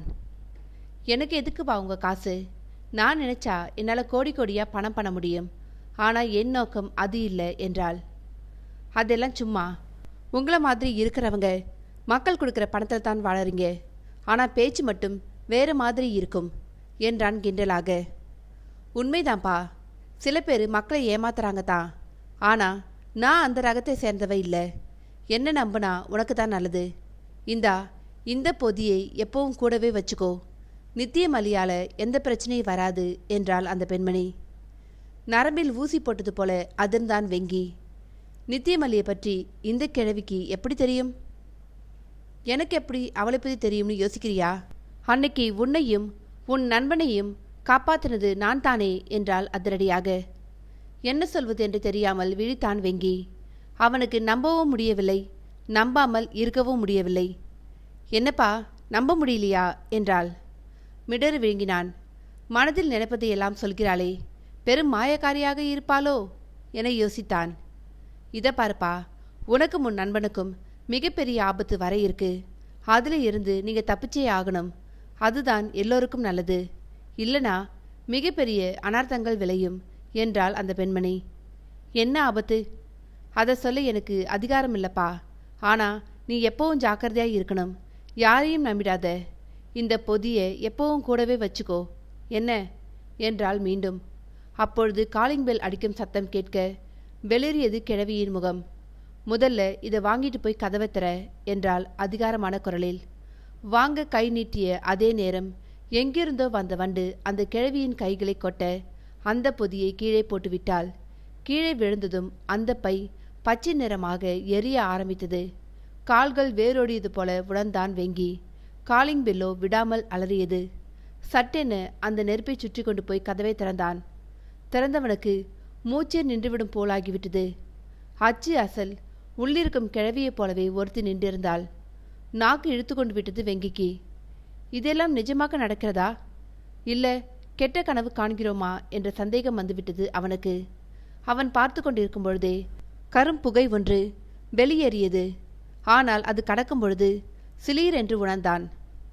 உன் பேரு வெங்கடேசன் தானே என்றாள் வெளியில் நின்றிருந்த பெண்மணி. ஆமா, இல்லை வெங்கடேஷ். பாபநாசத்தில் நித்தியமல்லிக்கிட்ட இருந்து உன்னையும் உன் நண்பனையும் காப்பாத்தினது நான் தான். என் பேரு வள்ளி நாச்சியார். நாச்சியாரம்மான கூப்பிடுவாங்க. உள்ளே வரலாமா தம்பி என்றாள். தலை சுற்றியது வெங்கிக்கு. இப்பொழுது தான் ஒரு கிழவி வந்து நான் தான் உன்னை காப்பாற்றினேன் என்கிறாள்.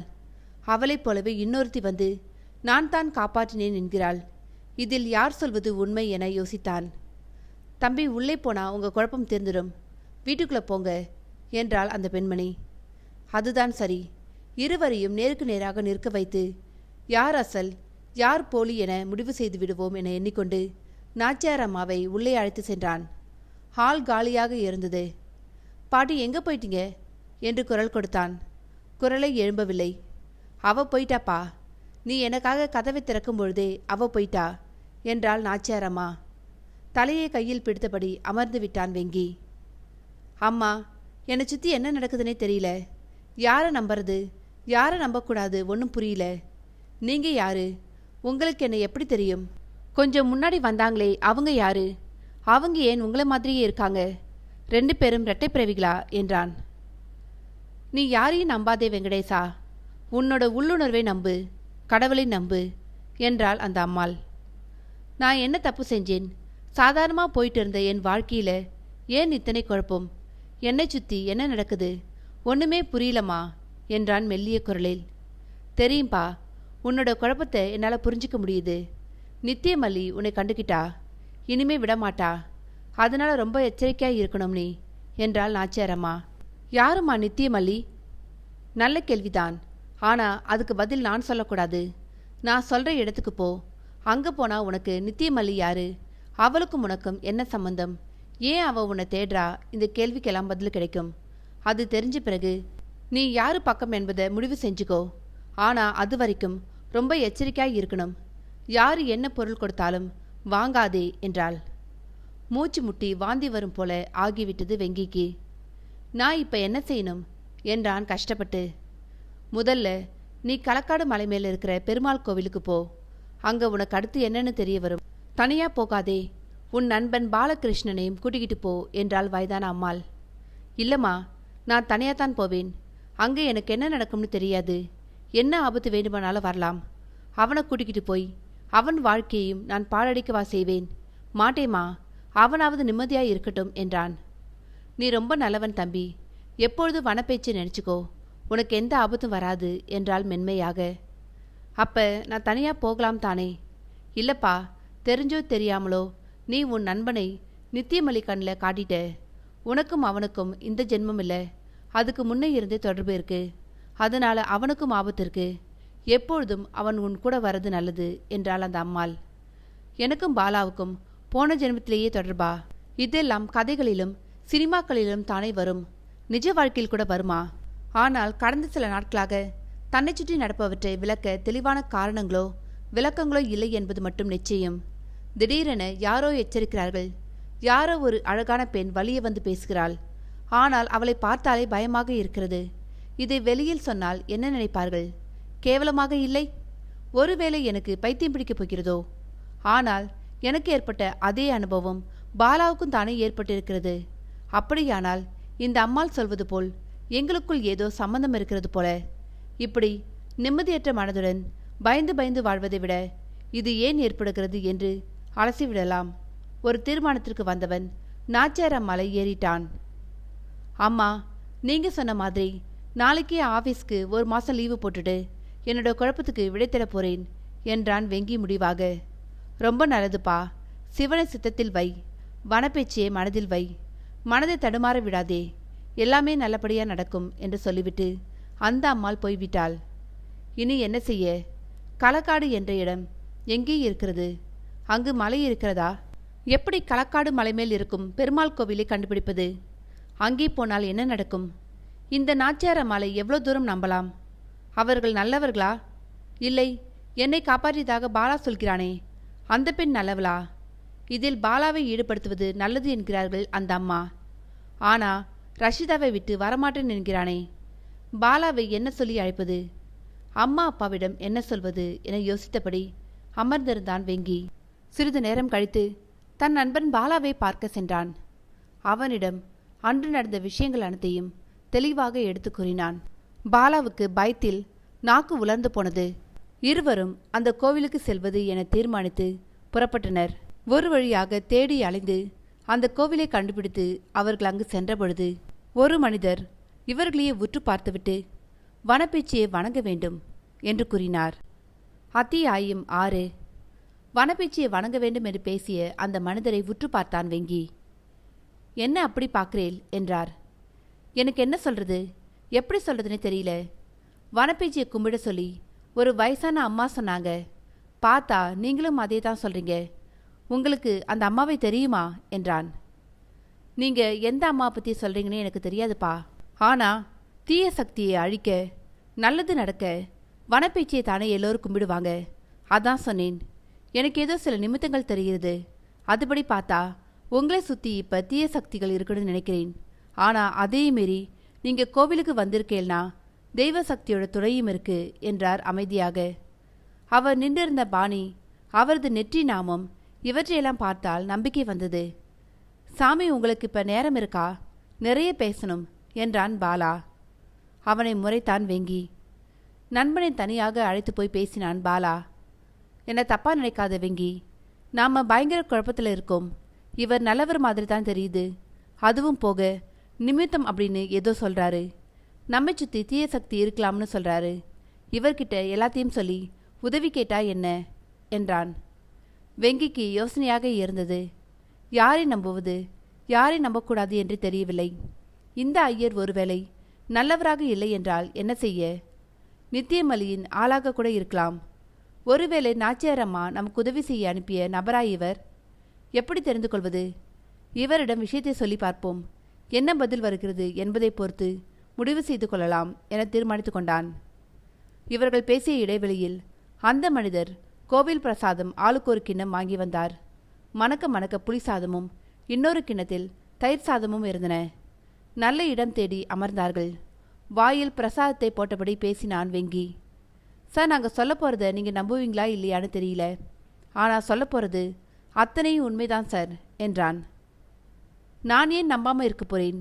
இந்த உலகத்தில் எது வேண்டுமானாலும் நடக்கலாம், சொல்லுங்க என்றார். பாபநாச காட்டில் நடந்தது முதல் ரஷிதா வரை சொல்லி முடித்தான். அந்த மனிதர் முகத்தில் எந்த மாற்றமும் இல்லை. சற்று நேரம் கண்களை மூடி ஏதோ முணுமுணுத்தார். தம்பி, நீங்க உண்மையிலேயே பெரிய ஆபத்தில் தான் இருக்கேள் என்றார். நாங்களே பயந்து போய் இருக்கோம், நீங்க வேற ஏன் சார் என்றான் வெங்கி. இல்லப்பா, உங்களை பயமுறுத்தணும்னு சொல்லலை. ஆனால் கடவுளோட கணக்குகள் எனக்கு ரொம்பவே ஆச்சரியமாக இருக்கு என்றார். என்ன சாமி சொல்கிறீங்க என்றான் பாலா. முதல்ல என்னை சாமின்னு கூப்பிடாதீங்க, சார்னு சொல்லுங்க, இல்லைனா அண்ணான்னு சொல்லுங்க, சாமி வேண்டாம் என்றார். சரி சார், சொல்லுங்க என்றான் வெங்கி. என்னோட குரு அப்பவே பாபநாச கட்டுக்குள்ள ஒரு கன்னி சக்தி இருக்கு, அது தப்பிக்க நேரம் பார்த்துக்கிட்டு இருக்குன்னு சொன்னார். நீங்கள் சொல்கிறத பார்த்தா அதுதான் நித்தியமல்லி போல இருக்கே என்றார். வாயை பிளந்து விட்டனர் இரு நண்பர்களும். சார், முதல்ல இருந்து சொல்கிறேன், அப்போதான் உங்களுக்கும் புரியும். என் பேரு கரிய மாணிக்கம், சொந்த ஊர் திருநெல்வேலிதான். நான் ஜோசியம் படிக்கிறதுக்காக நெல்லையில் இருக்கிற மிகப்பெரிய ஜோசியர் சித்தர் ஜம்புசாமி கிட்ட போய் சேர்ந்தேன். அவர்தான் எனக்கு நிமித்தங்கள் பற்றி, மனுஷாலோட சக்கரங்களை பற்றியெல்லாம் சொல்லிக் கொடுத்தார். என்னோட பயிற்சி முடிகிற சமயத்தில் கிட்டத்தட்ட 5 வருஷம் இருக்கும். அப்போ மாணிக்கம், நீ இந்த ஜென்மத்தில் மிகப்பெரிய நல்ல காரியம் ஒன்று செய்ய போகிற, அது தானாக உன்னை தேடி வரும்னு சொன்னார். உண்மையா சார்? ஆமாம் தம்பி, கேளுங்க. நானும் அது என்ன காரியம்னு கேட்டேன். அதை சொல்ல எனக்கு அதிகாரம் இல்லடா, ஆனால் உரிய நேரத்தில் நீ 2 இளம் காளைகளை பார்ப்ப, அவங்க மூலமாக உன்னோட பணி என்னன்னு உனக்கு தெரிய வரும்னு சொன்னார். அதற்கு பிறகு அவர் சமாதி ஆயிட்டாரு. ஆனாலும் அப்பப்போ என் உள் மனசில் சில கட்டளைகள் இடுவார். அதில் ஒன்று தான் நான் இன்னைக்கு இந்த கோவிலுக்கு வந்தது என்றார். வியப்புக்கு மேல் வியப்பு இருவருக்கும். அப்படின்னா எங்களுக்கு முக்கியமான பணி இருக்குன்னு சொல்லுங்க சார் என்றான் வெங்கி. நிச்சயம் இருக்குப்பா, அதை நான் சொல்லலை, என் குரு தான் சொல்கிறார். அந்த பெரியம்மா உங்கள்கிட்ட கட்டளை என்ன என்றார் கரிய மாணிக்கம். அப்போ அவங்க தான் நல்லவங்களா சார்? நித்தியமல்லி கெட்ட பெண்ணா என்றான் பாலா. இதில் ரஷிதாவும் மல்லிகாவும் வேற நடுவில் வந்து பயமுறுத்துறாங்க. தலையே வெடிச்சிரும் போல இருக்கு சார், கொஞ்சம் ஹெல்ப் பண்ணுங்களேன். நாங்கள் இப்போ என்ன செய்யணும் என்றான் வெங்கி. உங்களுக்கான கர்மாவை, அதாவது பணியை நான் சொல்லக்கூடாதுப்பா, ஆனால் வழிபடுத்தலாம். இப்பொழுதுக்கு நித்தியமல்லி நல்ல சக்தியா இல்லை அந்த பெரியம்மா நல்ல சக்தியாங்கிற கேள்வியை விட்டுருவோம் என்ன? முதல்ல நீங்கள் யாரு, ஏன் இந்த பணிக்கு தேர்ந்தெடுக்கப்பட்டீங்க, அதை நாம் தெரிஞ்சுக்கணும். அப்போ தான் அடுத்த கட்டத்துக்கு போக முடியும் என்றார். பெரிய விஷயமா சார் இது? அன்னைக்கு எதேச்சா நாங்கள் அங்கே போனோம், அவ்வளோதான். எங்களுக்கு பதிலாக யார் போய் இருந்தாலும் அவங்க மாட்டியிருப்பாங்க. எங்கள் விதி, நாங்கள் மாட்டினோம் என்றான் வெங்கி எரிச்சலாக. அவனை பார்த்து சிரித்தார் கரிய மாணிக்கம். அப்படி இல்லைப்பா, அன்னைக்கு நீங்கள் போயிருக்கவில்லை என்றாலும் கூட இன்னொரு நாள் உங்களை அங்கே போக வச்சிருக்கோம். அதுதான் கர்மா. இந்த பணியை நீங்கள் தான் முடிக்க வேண்டும் என்று இருக்கும் பொழுது வேறு யாரும் போக மாட்டாங்க. நம்ப முடியாமல் சிரித்தான் வெங்கி. தம்பி, நீ நம்பலன்னு தெரியுது. அன்னைக்கு உங்க கூட மற்ற 2 பேர் வந்தாங்க, ஆனால் அவங்க கண்ணுக்கு எதுவும் தெரியல. அவங்க அந்த பங்களாவுக்குள்ள வரவும் இல்லை. அது ஏன் யோசிச்சியா? அவங்க புத்திசாலிங்க, தப்பிச்சிட்டாங்க, நான் மாட்டிக்கிட்டேன் என்றான் வெங்கி. எல்லாமே நம்ம புத்திசாலித்தனத்தால் தான் நடக்குதுன்னு நினைக்காதப்பா. நம்ம கர்மா சில சமயம் நம்மை வழிநடத்தும். அதுதான் அன்னைக்கு நடந்திருக்கு. உங்கள் பணி என்னன்னு இன்னமும் தெளிவாக தெரியலதான், ஆனாலும் கண்டுபிடிக்க முடியாமல் போயிடாது. இவ்வளவுக்கும் வழிகாட்டின தெய்வம் இதுக்கு வழிகாட்டாமலா போயிரும் என்றார். அவரது பேச்சில் சற்றே நம்பிக்கையும் உற்சாகமும் பிறந்தது இளைஞர்கள் இருவருக்கும். நீங்கள் சொல்கிறதும் சரிதான் சார், ஆனால் எங்களுக்கு இடப்பட்ட பணி என்னன்னு முதல்ல கண்டுபிடிக்கணும்னா அதுக்கு என்ன வழி என்றான் வெங்கி. அதுதான் எனக்கும் சரியா புரியல. பெரும்பாலும் வனப்பேச்சியும் கட்டாயம் வழிகாட்டுவா. அவர்கள் பேசிக்கொண்டிருக்கும் பொழுதே ஒரு காகிதம் பறந்து காற்றில் வந்தது. அது கரியமாணிக்கத்தின் வேட்டியில் ஒட்டிக்கொண்டு அப்படியே நின்றது. என்னடா இது என்று சொல்லியபடியே அதை எடுத்து பார்த்தவரின் கண்கள் விரிந்தன. என்ன சார் என்றனர் நண்பர்கள் இருவரும். நீங்களே பாருங்கோ என சொல்லிக் கொடுத்தார். அது ஒரு நோட்டீஸ். வனப்பேச்சியம்மன் திருவிழா. நெல்லை சீமையில் பாபநாசத்தில் குடிக்கொண்டிருக்கும் வனப்பேச்சியம்மன் கோவிலிலிருந்து பிடிமண் எடுத்து வந்து கட்டப்பட்ட கோவில். 12/12/2022 அன்று குடமுழக்கு விழா. அனைவரும் வருக, அன்னையின் அருள் பெறுக என எழுதப்பட்டிருந்தது. சார், ஆமாம் தம்பிகளா, அந்த அம்மனே வழிகாட்டியிருக்கா. நாளைக்கு தான் குடமுழுக்கு. நாம கட்டாயம் போகணும். அங்கே போனாதான் தெரியும் அம்பாள் நமக்கு என்ன உத்தரவு கொடுக்கிறாள்னு என்றார். நடப்பது எல்லாமே பிரமிப்பாகவும் மாயமாகவும் இருந்தது வெங்கிக்கு. இதெல்லாம் சாத்தியம்தானா? டிஜிட்டல் யுகத்தில் கடவுளால் இது போன்ற அற்புதங்களை நடத்தி காட்ட முடியுமா? இல்லை, எல்லாமே தற்செயலாக நடந்து நான் தான் அதற்கு காரணம் கற்பிக்கிறேனா? இந்த ஐயரை எவ்வளோ தூரம் நம்பலாம்? எங்களை ஏமாற்றி காசு பறிக்கும் நாடகமாக ஏன் இது இருக்கக்கூடாது? எல்லாமே திட்டமிட்ட நாடகமாக இருந்தால் என்ன செய்ய? உள்ளுக்குள் யோசனை ஓடியபடியே இருந்தது. பாலாவுக்கு இது போன்ற எண்ணங்களே இல்லை போல. அவனும் கரிய மாணிக்கமும் மும்மரமாக பேசிக் கொண்டிருந்தனர். எளிய நல்ல மனது இருந்தால் எல்லாமே சாத்தியம்தான் போலும் என எண்ணிக்கொண்டான் வெங்கி. சார் சொல்றது தான் சரியான வழி.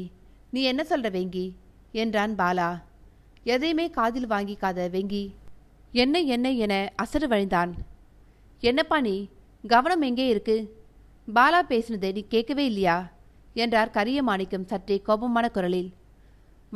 நான் ஏதோ யோசனையில் இருந்துட்டேன். என்ன பாலா சொன்னான்? வெங்கி, இந்த கவனக்குறைவு இருக்கவே கூடாதுப்பா. ஏன்னா நாம இப்ப இறங்க போறது ஆபத்தான வேலை. புரிஞ்சுதா இல்லையா? கொஞ்சம் கோபம் வந்தாலும் அடக்கி கொண்டான். புரிஞ்சுது சார். நாளைக்கு நாம அந்த கோவிலுக்கு போகணும். காலையில கிளம்பி வந்துருங்கோ. ஏதாவது தடங்கள் வரலாம்னு நினைக்கிறேன். ஆனா அதை முறியடிக்கிறது உங்க மனோதரத்தில் தான் இருக்கு என்றார். என்ன சார் பயமுறுத்துறீங்க? என்ன மாதிரியான தடங்கள் வரலாம்னு எதிர்பார்க்குறீங்க என்றான் வெங்கி. தெரியல. நாம் அடுத்த அடி எடுத்து வச்சிட்டோம்னு நித்தியமலிக்கு தெரியாம இருக்காது. அவளுக்கு என்ன தேவைன்னு நமக்கு இன்னமும் தெரியல. நம்ம கோவிலுக்கு போறது தான் அவளுக்கும் நல்லதுன்னா கண்டிப்பா தடங்கள் பண்ண மாட்டா. ஆனா அப்படி இல்லைன்னு வச்சுக்கோங்க, எதையாவது செஞ்சு நம்ம அங்க போக விடாம செய்ய பார்ப்பா என்றார். வெங்கிக்கு வயிற்றில் அமிலம் பாய்ந்தாற்போல் இருந்தது. பாலாவின் முகமும் வெளிரி கிடந்தது. அதை பற்றி தான் பேசிட்டு இருந்தோம். நீயும் பாலாவும் இன்னைக்கு ஒரே இடத்துல படுத்துக்கோங்க. நித்தியமலி வேலையே காட்டினா ஒருத்தருக்கு 2 பேர் துணைதானே என்றார் கரிய மாணிக்கம். சார், அந்த பொண்ணு எங்களை கொன்று போட்டுடுச்சுனா என்றார் பாலா நடுங்கியபடி. சற்று நேரம் யோசித்தார் அந்த ஐயர். எனக்கு தெரிஞ்சு அப்படி செய்யாது. உங்களை சாகடிக்கணும்னு அவன் நினச்சிருந்தா அந்த பங்களாவில் வச்சே செஞ்சிருக்கலாமே. ஏன் செய்யல என்றான் வெங்கி மீண்டும். இது எல்லாமே என்னோட ஊகம்தான் தம்பிங்களா. பரவாயில்ல, சொல்லுங்க. உங்க மூலமா ஏதோ ஒரு காரியத்தை சாதிக்க பார்க்குறா அந்த நித்தியமலி. அதனால தான் உங்களை விட்டு வச்சிருக்கான்னு நினைக்கிறேன். அவ யாரு? அவ ஏன் இப்படி ஆனா? என்ன காரியத்தை சாதிக்க நினைக்கிறா? இதெல்லாம் தெரிஞ்சா நல்லா இருக்கும் என்றார் கரிய மாணிக்கம். அப்ப அந்த காரியம் முடிஞ்சிருச்சுனா எங்க கதி என்ன என்றான் பாலா. அவன் குரலில் ஏகத்துக்கும் கலவரம். பாருப்பா பாலா, கண்டதையும் நினைச்சி குழப்பிக்காத. நமக்கு தெய்வ அருள் இருக்கு. நாளைக்கு வனப்பேச்சியம்மன் கோவிலுக்கு போனா எல்லாமே தெரிஞ்சு போயிரும்னு நம்புறேன் என்றார். அதோடு பேச்சு முடிந்துவிட்டது என்பதன் அடையாளமாக எழுந்து நின்றார். மறுநாள் அதிகாலை மூவரும் குடமுழுக்கு நடக்கும் கோவிலுக்கு நேரே சென்றுவிட வேண்டும் என பேசிக்கொண்டனர். மூவரும் விடை பெற்று புறப்பட்டனர். நன்னா நினைவு வச்சுக்கோங்க, ராத்திரி 2 பேரும் ஒன்னாவே இருங்கோ, என்ன ஆனாலும் சரி என்று எச்சரித்துவிட்டு தன் வழியில் சென்றார் ஐயர். அன்று மாலை வரை பாலா வெங்கியோடு தான் இருந்தான். கைக்கு கிடைத்ததையெல்லாம் போட்டு கூட்டாஞ்சோறு போல சமைத்து சாப்பிட்டார்கள். ருசியாகவே இருந்தது. மல்லிகாவிடமிருந்தும் ரஷிதாவிடமிருந்தும் ஃபோனே வரவில்லை. ஒரு நாளைக்கு 25 தடவை கால் பண்ணுவா, இன்னைக்கேன் பண்ணவே இல்லை என்று ஆச்சரியப்பட்டான் பாலா. பண்ணாத வரைக்கும் நல்லதுன்னு நினச்சிக்கோ. அந்த நித்தியமல்லிக்கும் மல்லிகாவுக்கும் என்ன சம்மந்தம்? ரஷிதா யாரு? எல்லாமே ஒரே குழப்பமாக இருக்கே வெங்கி என்றான் பாலா. சட்டென பொறி தட்டியது வெங்கிக்கு. டேய், நீ கேட்கறதுலே விடை இருக்குடா. மல்லிகா ஏன் நித்தியமல்லியா இருக்கக்கூடாது? பேரை மாற்றி கூட சொல்லலாம் இல்ல என்றான் வெங்கி. அவர்கள் பேசிக்கொண்டிருக்கும் பொழுதே தடார் என ஒரு பெரும் சத்தம் கேட்க தூக்கி வாரி போட்டது இருவருக்கும். என்னடா சத்தம் என்றான் பாலா. அவன் குரலில் பயம் நன்றாக தெரிந்தது. வெங்கிக்கும் பயம்தான். ஆனால் தானும் பயந்தது தெரிந்துவிட்டால் பாலாவை தேற்றவே முடியாது என எண்ணிக்கொண்டான். பக்கத்துல கட்டிடம் கட்டுறாங்கல்ல, அதுல ஏதாவது கட்டை விழுந்திருக்கும், அவ்வளோதான் பாலா, பயப்படாதே என்றான். கொஞ்சம் பயம் தெளிந்தாலும் சுற்றுமுற்றும் பார்த்தான். எதுவும் இல்லை. நான் என்ன சொல்லிக்கிட்டு இருந்தேன்? மல்லிகா ஏன் நித்தியமல்லியாய் இருக்கக்கூடாது என்றான் மீண்டும். சரி, நீ சொன்னபடியே வச்சுப்போம். ஆனா ரஷிதா, அவ யாரு? நாம பங்களாவில் வச்சு ஒரு பொண்ணு தானே பார்த்தோம் என்றான் பாலா. அவன் சொல்வதும் சரியென பட்டது வெங்கிக்கு. நேரமாயிடுச்சு, பேசாம படுப்போம். காலையில சீக்கிரம் எழுந்து கோவிலுக்கு போவோம். அங்க நம்ம கேள்விக்கு விடை கிடைக்கலாம் என்றான் வெங்கி. எனக்கு ரொம்ப பயமா இருக்குடா என்றான் பாலா. இப்பொழுதைக்கு நமக்கு அவங்களால ஆபத்து இல்லை, அதனால கவலைப்படாம தூங்கு என்று சொல்லிவிட்டு அறையின் விளக்கை அணைத்தான் வெங்கி. மிக சரியாக அந்த நேரம் காலிங் பெல் சத்தம் கேட்க முகம் வெளியேறியது இரு நண்பர்களுக்கும். அத்தியாயம் 7. இரவு நேரம் மணி 9 தான் ஆகியிருந்தது. ஆனாலும் காலிங் பெல் சத்தம் கேட்டதும் இரு நண்பர்களும் பயந்துதான் போனார்கள். யாருடா இந்த நேரத்தில் என்றான் பாலா. தெரியலையே, கதவு திறக்காத, யாருமே இல்லைன்னு போயிருவாங்க என்றான் பாலா. அப்பொழுது ஃபோன் வர எடுத்து பார்த்தான். கரிய மாணிக்கம். அதே நேரம் பாலாவின் ஃபோனுக்கும் கால் வந்தது. பார்த்தால் அதுவும் கரிய மாணிக்கம் என்றது. என்னடா இது, ஒரே ஆளு எப்படி ஒரே நேரத்தில் 2 ஃபோனில் கூப்பிட முடியும்? எல்லாமே புதிராக இருக்கு. தனித்தனியாக பேசுவோம், அவங்க பேசுகிறத வச்சு யாரு ஒரிஜினல்னு கண்டுபிடிப்போம் என்றான் வெங்கி. சரி, ஆனால் கதவை மட்டும் திறக்காதே என்றான் பாலா. தலையாட்டினான் வெங்கி. காலிங் பெல் சத்தம் நின்று போயிருந்தது. ஹலோ என்றான் வெங்கி. தம்பி, நான் கரியமாணிக்கம் பேசுகிறேன்ப்பா. நான் சாயங்காலமே வனப்பேச்சியம்மன் கோவிலுக்கு வந்துட்டேன். இங்கே எனக்கு ஒரு அபூர்வமான மனிதர் அறிமுகம் கிடைச்சிது. அவர் தான் பல விஷயங்களை புரிய வச்சார். அதுக்கா ஃபோன் செஞ்சிங்க என்றான் வெங்கி குரலில் எரிச்சல். அதுக்கு மட்டும் இல்லைப்பா, இன்னைக்கு ராத்திரி உங்களுக்கு ரொம்ப சோதனையான ராத்திரியாம். நித்தியமல்லி எந்த வடிவத்திலையும் உங்களை தேடி வரலாமாம். ஏன், என் மாதிரியே கூட வரலாமாம். அதனால யார் வந்தாலும் என்ன பேசினாலும் கதவை மட்டும் திறக்க வேண்டாம்னு சாமி சொல்ல சொன்னாரு. அதுக்காகத்தான் ஃபோன் பண்ணினேன் என்றார். துணுக்குற்றது மனம். அப்படியானால் இவர்தான் உண்மையான கரியமாணிக்கமாக இருக்க வேண்டும். பாலாவிடம் பேசுவது யார்? கிச்சனிலிருந்து ஹாலுக்கு ஓடி வந்தான் வெங்கி. கையில் ஃபோனோடு கதவை திறக்க முயன்று கொண்டிருந்தான் பாலா. ஓடிச் சென்று நண்பனை கீழே தள்ளினான். அந்த நேரத்தில் வேறு எதுவும் தோன்றவில்லை வெங்கிக்கு. சமாளித்து கொண்டு எழுந்து நின்ற பாலா நண்பனை முறைத்தான். எதுக்குடா என்னை தள்ளிவிட்ட என்றான் பாலா. முதல்ல ஃபோனை கட் பண்ணு, விவரமா சொல்றேன் என்றான் வெங்கி. வெங்கியின் உடல் நடுங்கியபடியே இருந்தது. அப்படி தன் நண்பனை பார்த்ததே இல்லை என்பதால் கவலை வந்தது பாலாவுக்கு. ஃபோனை கட் செய்துவிட்டு சோஃபாவில் அமர வைத்தான். என்னடா, என்ன ஆச்சு? ஃபோனில் யார் பேசினாங்க? எதுக்கு என்னை தள்ளிவிட்ட என்றான் பாலா. முதல்ல நான் கேட்கறதுக்கு நீ பதில் சொல்லு. உன் கூட ஃபோனில் யார் பேசினாங்க, என்ன சொன்னாங்க என்றான் வெங்கி. கரியமாணிக்கத்தான் பேசினாரு. நான் தான் வெளியே நிற்கிறேன், கதவை திற அப்படின்னாரு. அதான் திறக்க ட்ரை பண்ணினேன் என்றான் பாலா. அவனுக்கு எதுவுமே புரியல. பாலா, நாம் ரொம்ப எச்சரிக்கையாக இருக்கணும்டா. அந்த நித்தியமல்லி லேசுப்பட்டவை இல்லை என்றான் வெங்கி மொட்டையாக. கொஞ்சம் புரியும்படி பேசு வெங்கி. என்கிட்ட பேசினது தான் உண்மையான கரியமாணிக்கம் பாலா. உன்கிட்ட பேசினது நித்தியமல்லின்னு நினைக்கிறேன். பாலாவின் உடல் நடுங்கியது. எப்படி நீ உன்கிட்ட பேசினது தான் உண்மையான கரியமாணிக்கம்னு சொல்ற? ஏன் அது நித்தியமல்லியா இருக்கக்கூடாது? மடத்தனமா பேசாத பாலா, நல்லா யோசி. அவரு கதவை திறக்காத, பாதுகாப்பாக இருந்துக்கோங்கன்னு சொல்றாரு. அதோடு நாம போட்ட ப்ரோக்ராம் அவருக்கு தெரிஞ்சிருந்தது. இப்போ கூட அவரு சென்னைக்கு பக்கத்தில் இருக்க வனப்பேச்சியம்மன் கோவிலிருந்து தான் பேசினாரு என்றான். மீண்டும் உடல் நடுங்கியது பாலாவுக்கு. அப்ப என்கிட்ட பேசினது நித்தியமல்லியா? ரொம்ப நம்பிக்கையா பேசினாங்கடா. என்னதான் சொன்னா? நித்தியமல்லியா பேசல. நான் கரியமாணிக்க வந்திருக்கேன்ப்பா. உனக்கும் உன் நண்பன் வெங்கிக்கும் பெரிய ஆபத்து வர இருக்கு. அதை தடுக்கணும்னா மந்திரிச்ச கயிறு ஒன்று நம்ம கையில் கட்டணும்னு சொன்னாரு. அந்த மந்திரிச்சி தாயத்தை இப்போ கையோடு கொண்டு வந்திருக்கிறதாகவும் உடனே கதவை திறனும் சொன்னாருடா. உடனே நீயும் கதவை திறக்க போனியாக்கும். கரியமாணிக்க மாதிரி பேசினா எனக்கு எப்படா தெரியும் என்றான் பாலா. பாலா, நாளை காலையில் நமக்கு ஏதோ ரொம்ப முக்கியமான விஷயம் தெரிய வரும்னு நினைக்கிறேன். அதை தெரிஞ்சுக்காம தடுக்கத்தான் நித்தியமலி இவ்வளோ சதி செய்கிறா. நாம் ரொம்ப ரொம்ப ஜாக்கிரதையாக இருக்கணும்டா. உன்கிட்ட கரிய மாணிக்கம் என்னதான் சொன்னார்? அவர் சாயங்காலமே கோவிலுக்கு போயிட்டாராம். அங்கே ஒரு அபூர்வ மனிதரை சந்திச்சாராம். அவ தான் ஃபோன் செய்ய சொல்லியிருக்காரு. அதனால தான் நாம் தப்பிச்சோம். என்னென்னமோ நடக்குதில்ல. எனக்கு வனப்பேச்சம்மன் மேலே நம்பிக்கை இருக்கு, பார்க்கலாம் என்றான் வெங்கி. அன்றைய இரவு இருவருக்கும் கண்களை மூடவே முடியவில்லை. வனப்பேச்சியை தியானித்தபடி படுத்திருந்தார்கள். அதிகாலை 3 மணி வாக்கில் கண்ணயர்ந்த பொழுது ஏதேதோ குழப்பமான கனவுகள் வந்தன வெங்கிக்கு. யாரோ ஒரு பெண் அவனை தரதரவென இழுத்தபடி எங்கோ போய்கொண்டே இருந்தாள். அவளுடன் இருந்த பெண் முதலிலேயே நான் சொன்னபடி செய்திருந்தாள். உனக்கு இந்த நிலை வருமா என கேட்டுக்கொண்டு வந்தாள். அவன் உடலெல்லாம் ஒரே ரத்தம். திருக்கிட்டு கண் விழித்தான் வெங்கி. மணி காலை 7 என்றது ஃபோன். பாலா, எழுந்துரு, விடிஞ்சிருச்சு, இப்ப கிளம்பினாதான் வனப்பேச்சியம்மன் கோவிலுக்கு போறதுக்கு சரியாக இருக்கும் என்றான். வாரி சுருட்டி கொண்டு எழுந்தான் பாலா. இருவரும் குளித்து காபி குடித்துவிட்டு கிளம்பினார்கள். எந்த நேரமும் நித்தியமலி எந்த உருவத்திலும் வரலாம் என உள்ளூர பயம்தான் வெங்கிக்கு. அப்படி எதுவும் நடக்கவில்லை. கதவை திறந்து கொண்டு வந்தார்கள். எதிர் அபார்ட்மெண்ட் மனிதர் இவர்களை ஒரு விதமாக பார்த்தார். Good morning sir. Good morning. Good morning. என்ன சார் அப்படி செஞ்சிட்டீங்க? பெண்களை இப்படி கேவலப்படுத்தக்கூடாது சார் என்றார். விழித்தனர் இருவரும். நாங்கள் என்ன சார் செஞ்சோம்?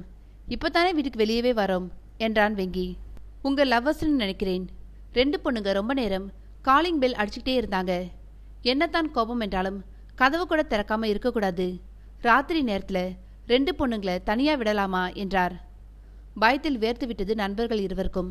வந்தது ரஷிதாவும் மல்லிகாவும் என்று நினைத்தார்கள். என்ன சொல்லி இருக்கிறார்களோ தெரியவில்லையே என நினைத்து கொண்டான் வெங்கி. வந்து சார் இழுத்தான் பாலா. எனக்கு புரியுது நீங்கள் ஏன் திறக்கலன்னு. தப்பு எதுவும் நடந்துடக்கூடாதுன்னு எச்சரிக்கையாக இருந்திருக்கீங்க, அப்படித்தானே? ஆமாம் சார், அப்படித்தான் என்றான் வெங்கி. வெரி குட், அப்படித்தான் இருக்கணும். அவங்களும் அதை புரிஞ்சுக்கிட்டாங்க. உங்ககிட்ட கொடுக்க சொல்லி ஒரு பையை கொடுத்துட்டு போனாங்க. இருங்க கொண்டு வரேன் என்று சொல்லிவிட்டு உள்ளே போனார். இது எல்லாமே நித்தியமலி தான் திட்டமிட்டு நடத்துகிறாள். நேற்று இரவு கரியமாணிக்கம் சொன்னது போல எங்களை கோவிலுக்கு செல்ல விடாமல் தடுப்பதே அவள் லட்சியம் என தெரிகிறது. அவளுக்கு என்னதான் தேவை? என்னையும் பாலாவையும் ஏன் இப்படி பாடாய்படுத்துகிறாள் என்பதற்கெல்லாம் விடை இந்த தாயத்தை கட்டிக்கொண்டால் தெரிய வரலாம். ஆனால் தெய்வ சன்னதிக்கு போக விடாமல் செய்யும் சக்தி எப்படி நல்ல சக்தியாக இருக்க முடியும்? ஒருவேளை அப்படியே நல்ல சக்தியாக இருக்கிறதே என்று வைத்துக்கொண்டால் ஏன் இத்தனை மூடு மந்திரம்? வெளிப்படையாக நான் இன்னார், உன்னால் எனக்கு இந்த வேலை ஆக வேண்டும் என்று சொல்வது தானே. அப்படி செய்யாமல் காட்டு பங்களாவில் பூவை எரிக்க சொல்லி பிறகு இங்கே மல்லிகா என்ற பெயரில் வந்து பயமுறுத்தி என வேண்டாத வேலைகள் எதற்கு? நிச்சயம் எந்த தெய்வீக சக்தியும் இப்படி செய்ய வாய்ப்பில்லை. அதனால் அவர்கள் கொடுத்த பையை நான் கைகளால் தொடக்கூடக்கூடாது. பாலாவையும் எச்சரிக்க வேண்டும். பாலா, எக்காரணம் கொண்டும் அந்த பையை நாம வாங்கக்கூடாது. அவ்வளோதான், நான் பேசிக்கிறேன் என்ன என்றான். தலையை வெறுமனே ஆட்டினான் பாலா. அவனுக்கு பயம் இன்னமும் போகவில்லை. இன்னும் என்னவெல்லாம் வரப்போகிறதோ என்ற பயத்தில் வெளிரி இருந்தது அவன் முகம். சிறிய பிளாஸ்டிக் பவுச் போன்ற ஒன்றை எடுத்து வந்தார் எதிர்விட்டு மனிதர். அதனுள்ளே தாய்த்து போல ஏதோ காணப்பட்டது. தலைக்கு ரத்தம் பாய்வது போலிருக்க கண்கள் இருட்டியது. சமாளித்து கொண்டான் வெங்கி. இது ஏதோ மந்திர தாய்த்தாம். இதை கட்டிக்கிட்டா உங்களுக்கு எந்த பிரச்சனையும் வராதாம். இப்பவே கட்டிக்குங்கப்பா என்றார் பவுச்சை நீட்டியபடி. சரி சார் என்றான் வெங்கி அதை வாங்காமல். என்னப்பா வாங்கவே மாட்டேங்கிற? வாங்கி கட்டிக்க. நான் வேற அந்த பொண்ணுங்களுக்கு உங்களை கட்ட வைக்கிறேன்னு வாக்கு கொடுத்துருக்கேன் என்றார் பிடிவாதமாக. நீங்க ஏன் சார் வாக்கு கொடுத்தீங்க என்றான் வெங்கி. அழகான பொண்ணுங்களை பார்த்தா போதுமே என்றான் வாய்க்குள்ளே பாலா. நீங்க என்னப்பா இந்த காலத்துல இவ்வளவு ஆசையும் பாசமும் வச்சிருக்கிற காதலை கிடைக்கவா செய்யறாங்க? அவங்க என்ன தங்கம் வைரமா கேட்டாங்க? ஒரு கயிறு, அதை கட்டிக்க முடியாதா உங்களால என்றார் அந்த மனிதர். விட்டால் அவரை கட்டிவிட்டு விடுவார் போல இருந்தது. சார், நாங்க இப்ப கோவிலுக்கு போறோம், போயிட்டு வந்து கட்டிக்கிறோம். நீங்களே வேணுமானாலும் கட்டிவிடுங்க என்ன என்றான் வெங்கி சாமர்த்தியமாக. சரி, அப்ப இதை வாங்கி உங்க வீட்டில் வச்சுக்கிங்க என்றார். ஆத்திரத்தில் அந்த மனிதரை அடித்தால் என்ன என்று தோன்றியதை சமாளித்து கொண்டான் வெங்கி. சார், நீங்க ரொம்ப பக்தி உள்ளவர். இதை உங்க வீட்டு பூஜை அறையில வச்சு எங்களுக்கு எடுத்து உங்க கையால கட்டிவிடுங்க. அப்பதான் நாங்க நல்லா இருப்போம் என்றான் வெங்கி. அடடே, இதுவும் நல்ல யோசனைதான். சரி, அப்படியே செய்கிறேன். நீங்க கோவிலுக்கு போயிட்டு வந்து கூப்பிடுங்க என்று சொல்லிவிட்டு கதவை சாத்தி கொண்டு போய்விட்டார். வெங்கி, இது என்னடா? அந்த பொண்ணுங்க நம்மள விடமாட்டாங்க போல இருக்கே. இவரு பாட்டுக்கு அந்த தாய்த்த பூஜை அறையில வச்சு ஒன்று கிடக்க ஒன்று ஆயிடுச்சுனா அந்த பாவம் நமக்கு தானே என்றான். நீ சொல்றது கரெக்ட் தான் பாலா. ஆனா இதை விட்டா நமக்கு வேற வழி என்ன இருக்கு? அந்த ஆளு ரொம்பவே பக்தியா சாமி கும்பிடுவாருடா. அவர் வீட்டில் சிவலிங்கம்லாம் இருக்கு. அதனால ஒன்றும் ஆகாதுன்னு நம்புவோம் என்றான் வெங்கி. இருவரும் பைக்கில் நெருங்கி உதைத்து கிளம்பினார்கள். அத்தியாயம் 8. சென்னைக்கு அருகில் இருக்கும் வனப்பேச்சி அம்மன் கோவிலுக்கு சென்று சேரும் வரை திக் திக் என்றுதான் இருந்தது இருவருக்கும். எந்த நேரத்தில் நித்தியமல்லி என்ன மாயம் செய்வாளோ, நம்மை என்னென்ன செய்ய போகிறாளோ என்று பயந்து பயந்து மெதுவாகவே தான் பைக்கை ஓட்டி சென்றார்கள். ஒரு இடத்தில் வயிறு பசிக்கவே டீ சாப்பிடலாம் என பைக்கை ஓரமாக நிறுத்திய பொழுது எங்கிருந்தோ வந்த லாரி ஒன்று அவர்களை அடிக்க பார்த்தது.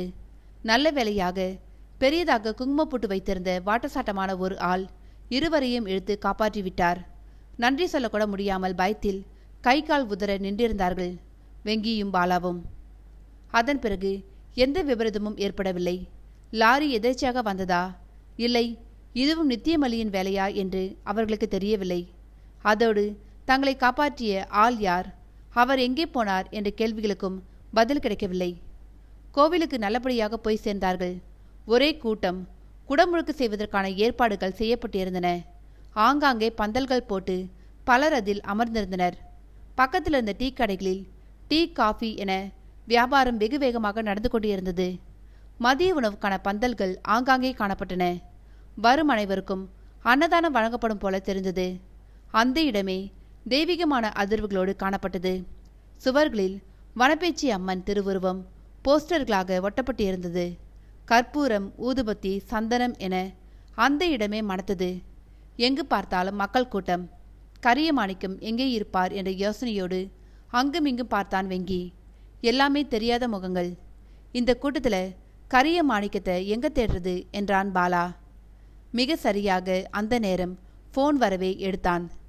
தம்பி, நாங்க உங்களை பார்த்துட்டோம். நீங்க அப்படியே இடது பக்கம் திரும்பி ஒரு மண்டபம் இருக்குல்ல, அங்க வாங்க என்றார் கரியமாணிக்கம். அதோ அங்கதான் இருக்காரு என்றான் பாலாவும்.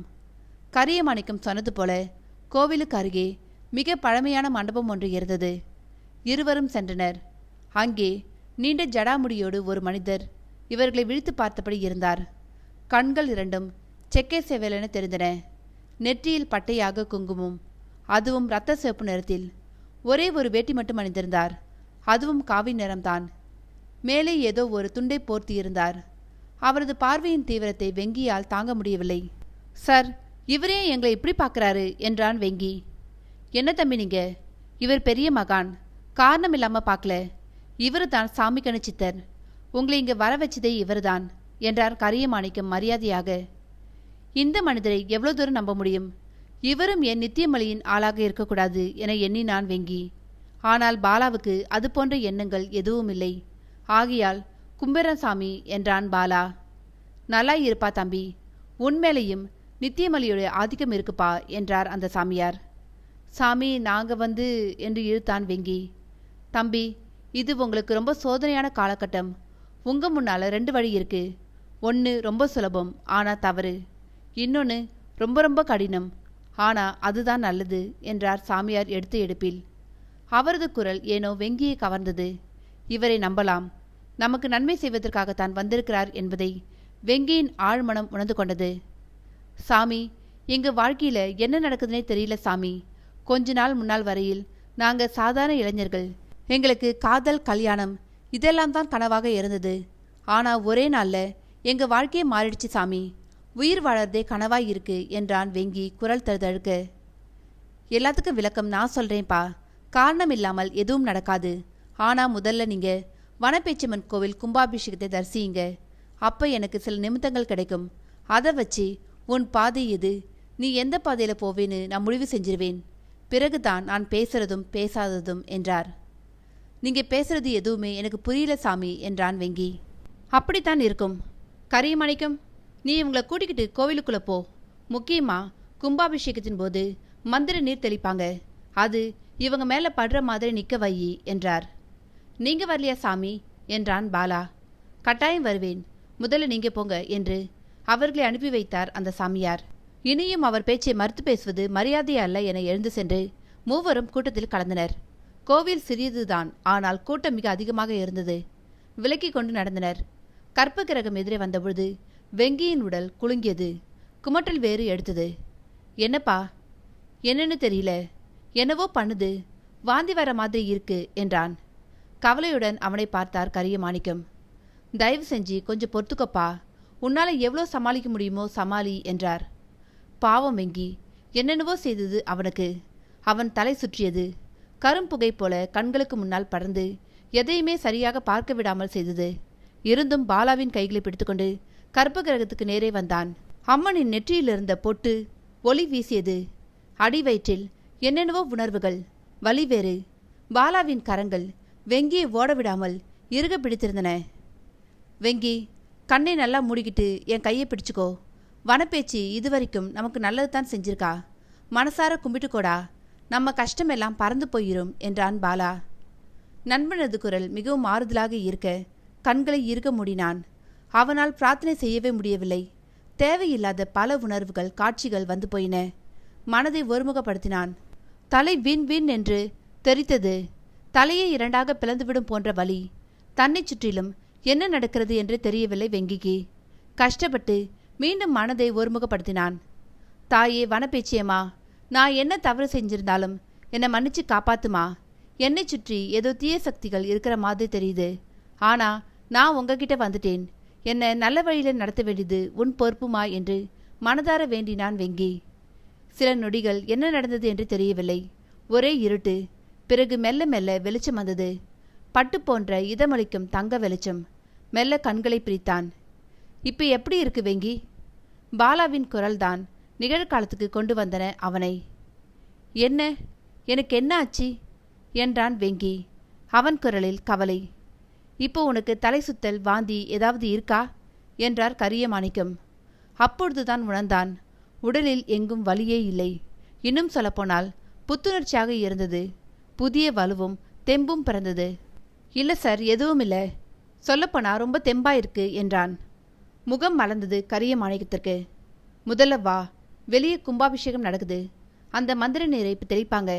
அது உன் மேல பட்டாகணும் என்று அவனை அழைத்து கொண்டு வாசலுக்கு விரைந்தார் கரியமாணிக்கம். அவரை விட வேகமாக நடந்தான் வெங்கி. பின்தொடர்ந்தான் பாலா. அவர்கள் வெளியே செல்லவும் மந்திர நீர் தெளிக்கப்படவும் சரியாக இருந்தது. அந்த நீர்த்துளிகள் மேலே விழவிட மனம் அமைதியானது. அம்மனின் அருள் நம்மை காக்கும் என்ற நம்பிக்கை பிறந்தது. இது போதும், நான் பார்க்க வேண்டியதை பார்த்துட்டேன். வாங்க, உங்க கூட பேசணும் என்ற குரலில் திரும்பினான். சாமிக்கணு சித்தர் சிரித்தபடி நின்றிருந்தார்.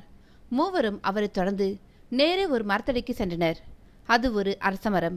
குளுமையான நிலை பரப்பியபடி நின்றிருந்தது. அதன் கீழே வட்டமான திட்டு போல அமைக்கப்பட்டிருந்தது. யாரோ ஒரு புண்ணியவான் நேளுக்கு ஒதுங்கும் மக்கள் அமர வசதியாக கட்டி வைத்திருந்தார். கூட்டம் அத்தனையும் கோவிலுக்குள்ளேயும் வெளியேயும் இருக்க அங்கே ஆள் நடமாட்டமே இல்லை. மூவரும் அமர்ந்தனர். தம்பி, நீ நல்ல பாதையை தான் தேர்ந்தெடுத்திருக்க. ஆனா அதுல பயணம் செய்யறது அத்தனை சுலபம் இல்லை. நிறைய சோதனைகளை சந்திக்க வேண்டி வரலாம். தெரியுமில்ல என்றார் சித்தர் சாமிக்கண்ணு வெங்கியை நோக்கி. நீங்க பேசுறது எனக்கு இன்னமும் புரியல. நான் நல்ல பாதையை தான் தேர்ந்தெடுத்திருக்கிறேன் என்றால் தவறான பாதையை நான் தேர்ந்தெடுக்கவும் வாய்ப்பு இருந்ததா? அது என்ன நல்ல பாதை, தவறான பாதை என்னன்னே தெரியாம நான் எப்படி நல்ல பாதையை தேர்ந்தெடுத்தேன்னு சொல்றீங்க என்று அடுக்கினான் வெங்கி. சபாஷ் தம்பி, இதைத்தான் நான் உன்கிட்ட எதிர்பார்த்தேன். எல்லாமே உங்களுக்கு விளக்கமா சொல்ல நான் கடமைப்பட்டிருக்கிறேன். கரியமாணிக்கம், நீங்க நித்தியமலையை விடுவிச்சுதா சொன்னா அதை உங்க வாயால கேட்க நான் விரும்புகிறேன். சொல்றீங்களா என்றார். வெங்கி கொஞ்சமும் பாலா கொஞ்சமுமாக சொல்லி முடித்தனர். அவர்கள் பேச பேசவே தாயே வனப்பேச்சு என்று அவ்வப்பொழுது சொல்லி வந்தார் சாமிக்கண்ணு சித்தர். இப்ப சொல்லுங்க சாமி, நாங்க என்ன தப்பு செஞ்சோம் என்றான் பாலா. சற்று நேரம் எதுவும் பேசாமல் மௌனமாக அமர்ந்திருந்தார் சித்தர். காலை வித்தியாசமாக சமணமிட்டு கைகளை உயர தூக்கி வணங்கினார். தம்பிகளா, நீங்க இப்ப வரைக்கும் உயிரோடு இருக்கீங்கன்னா அதுக்கு வனப்பேச்சு தான் காரணம். அது மட்டுமில்ல, நித்தியமல்லி ஆதித்தனை அடையாளம் கண்டுகிட்டா. அதனால அவ வேலை முடிகிற வரைக்கும் அவ உங்களை விட்டு வச்சிருப்பா என்றார். நாங்க ஆதித்தன் என்று யாரையும் கூட்டிகிட்டு போகலையே சாமி. பாலாவும் நானும் மட்டும்தான் போனோம். என் கூட வந்திருந்த நண்பர்கள் பேர் கூட ஆதித்தன் இல்லையே. ஒருத்தன் பேரு அமுதன், இன்னொருத்தன் பேரு வினோத் என்றான் வெங்கி குழப்பமாக. அவனை நோக்கி மெல்ல புன்னகைத்தார். சரி, நான் கேட்குற கேள்விகளுக்கு நல்லா யோசிச்சு பதில் சொல்லு. உன் கண்ணுக்கு தட்டுப்பட்ட குடிசை, புகை இதெல்லாம் அமுதனுக்கோ வினோத்துக்கோ தெரியல இல்லையா? அவ்வளோ ஏன் பாலாவுக்கு கூட தெரியல, அப்படித்தானே என்றார் சித்தர். ஆம் என தலையசித்தான் வேங்கி. அதை பற்றி நீ யோசிச்சிருக்கியா? யோசிச்சேன் சாமி. என் கண்ணு ரொம்ப கூர்மையானது. அந்த முடிவுக்கு தான் நான் வந்தேன். சரி, அப்படியே வச்சுப்போம். ஆனா நீங்கள் தேக்கு மர எல்லையே கடந்ததும் அந்த பங்களாவும் மதில் சுவரும் பாலா கண்ணுக்கு தெரிஞ்சதில்ல? என்ன சாமி நீங்க அங்கே இருக்கிறது பக்கத்தில் வந்து கூட தெரியலனா எப்படி என்றான் பாலா. நீ நினைக்கிறது தப்பு பாலா. தேக்கு மர எல்லையோட வெளிப்பக்கம் இருந்து நீ பார்த்திருந்தா அது உனக்கு தெரிஞ்சிருக்காது. அதிர்ந்தார்கள் நண்பர்கள் இருவரும். என்ன சாமி சொல்றீங்க? ஆதித்தன் பாபநாச மலைக்காட்டுக்குள்ள நுழைஞ்சதுமே நித்தியமலி அவனை கட்டுக்குள்ள கொண்டு வந்துட்டாப்பா. அதனால தான் அவன் கண்ணுக்கு குடிசை, அதுல வர புகை எல்லாமே தெரிஞ்சுது. அவனும் விதிவசத்தால தேக்கு இலையை தாண்டி போயிட்டான். நல்ல நேரத்துல அம்மா வந்து உன்னை காப்பாத்தினாங்க என்றார் சித்தர். நீங்க சொல்றது எங்களுக்கு தலையும் புரியல வாலும் புரியல. ஆதித்தன் யாரு? அவனையே நித்தியமல்லி கட்டுக்குள்ள கொண்டு வரணும். அவனுக்கும் எனக்கும் என்ன தொடர்பு? விளக்கமா சொல்லுங்க சாமி ப்ளீஸ் என்றான் வெங்கி. அது ஒரு பெரிய கதை, வரலாறு, காவியம் அப்படின்னு கூட சொல்லலாம் என்று சொல்லிவிட்டு மரத்தில் சாய்ந்து அமர்ந்து கொண்டார் சாமி கண்ணு சித்தர். மற்றவர்களும் அவர் சொல்வதை கேட்க ஆர்வமானார்கள். நீ நினைக்கிற மாதிரி மறு ஜென்மம் தான் இது, ஆனா சில தொடர்புகள் இருக்கு என்று சொல்லிவிட்டு மரத்தின் மேல் சாய்ந்து அமர்ந்து கொண்டார். இது நடந்து கிட்டத்தட்ட 500 வருஷம் இருக்கும். அப்ப பாபநாச மலைப்பக்கம் எல்லாம் ஒரே காடு என்று ஆரம்பித்து சொல்லத் தொடங்கினார். என்ன நண்பர்களே, கதையை கேட்டீங்களா? இந்த கதை ரொம்பவே பெருசாக இருக்கிறதுனால இதோட தொடர்ச்சி நான் அடுத்த பாகமாக போடுறேன். அதுவரை இந்த கதையை கேட்டுட்டு உங்களோட கருத்துக்களை பதிவிடுங்க. இந்த கதை படிக்க படிக்க எனக்கு ரொம்பவே ஆர்வமாக இருந்துச்சு. உங்களுக்கு எப்படி இருந்துச்சுன்னு சொல்லிட்டு கமெண்ட் பாக்ஸில் மறக்காமல் கமெண்ட் பண்ணுங்கள், லைக் பண்ணுங்கள், உங்கள் நண்பர்களுக்கும் ஷேர் பண்ணுங்கள். நன்றி, வணக்கம்.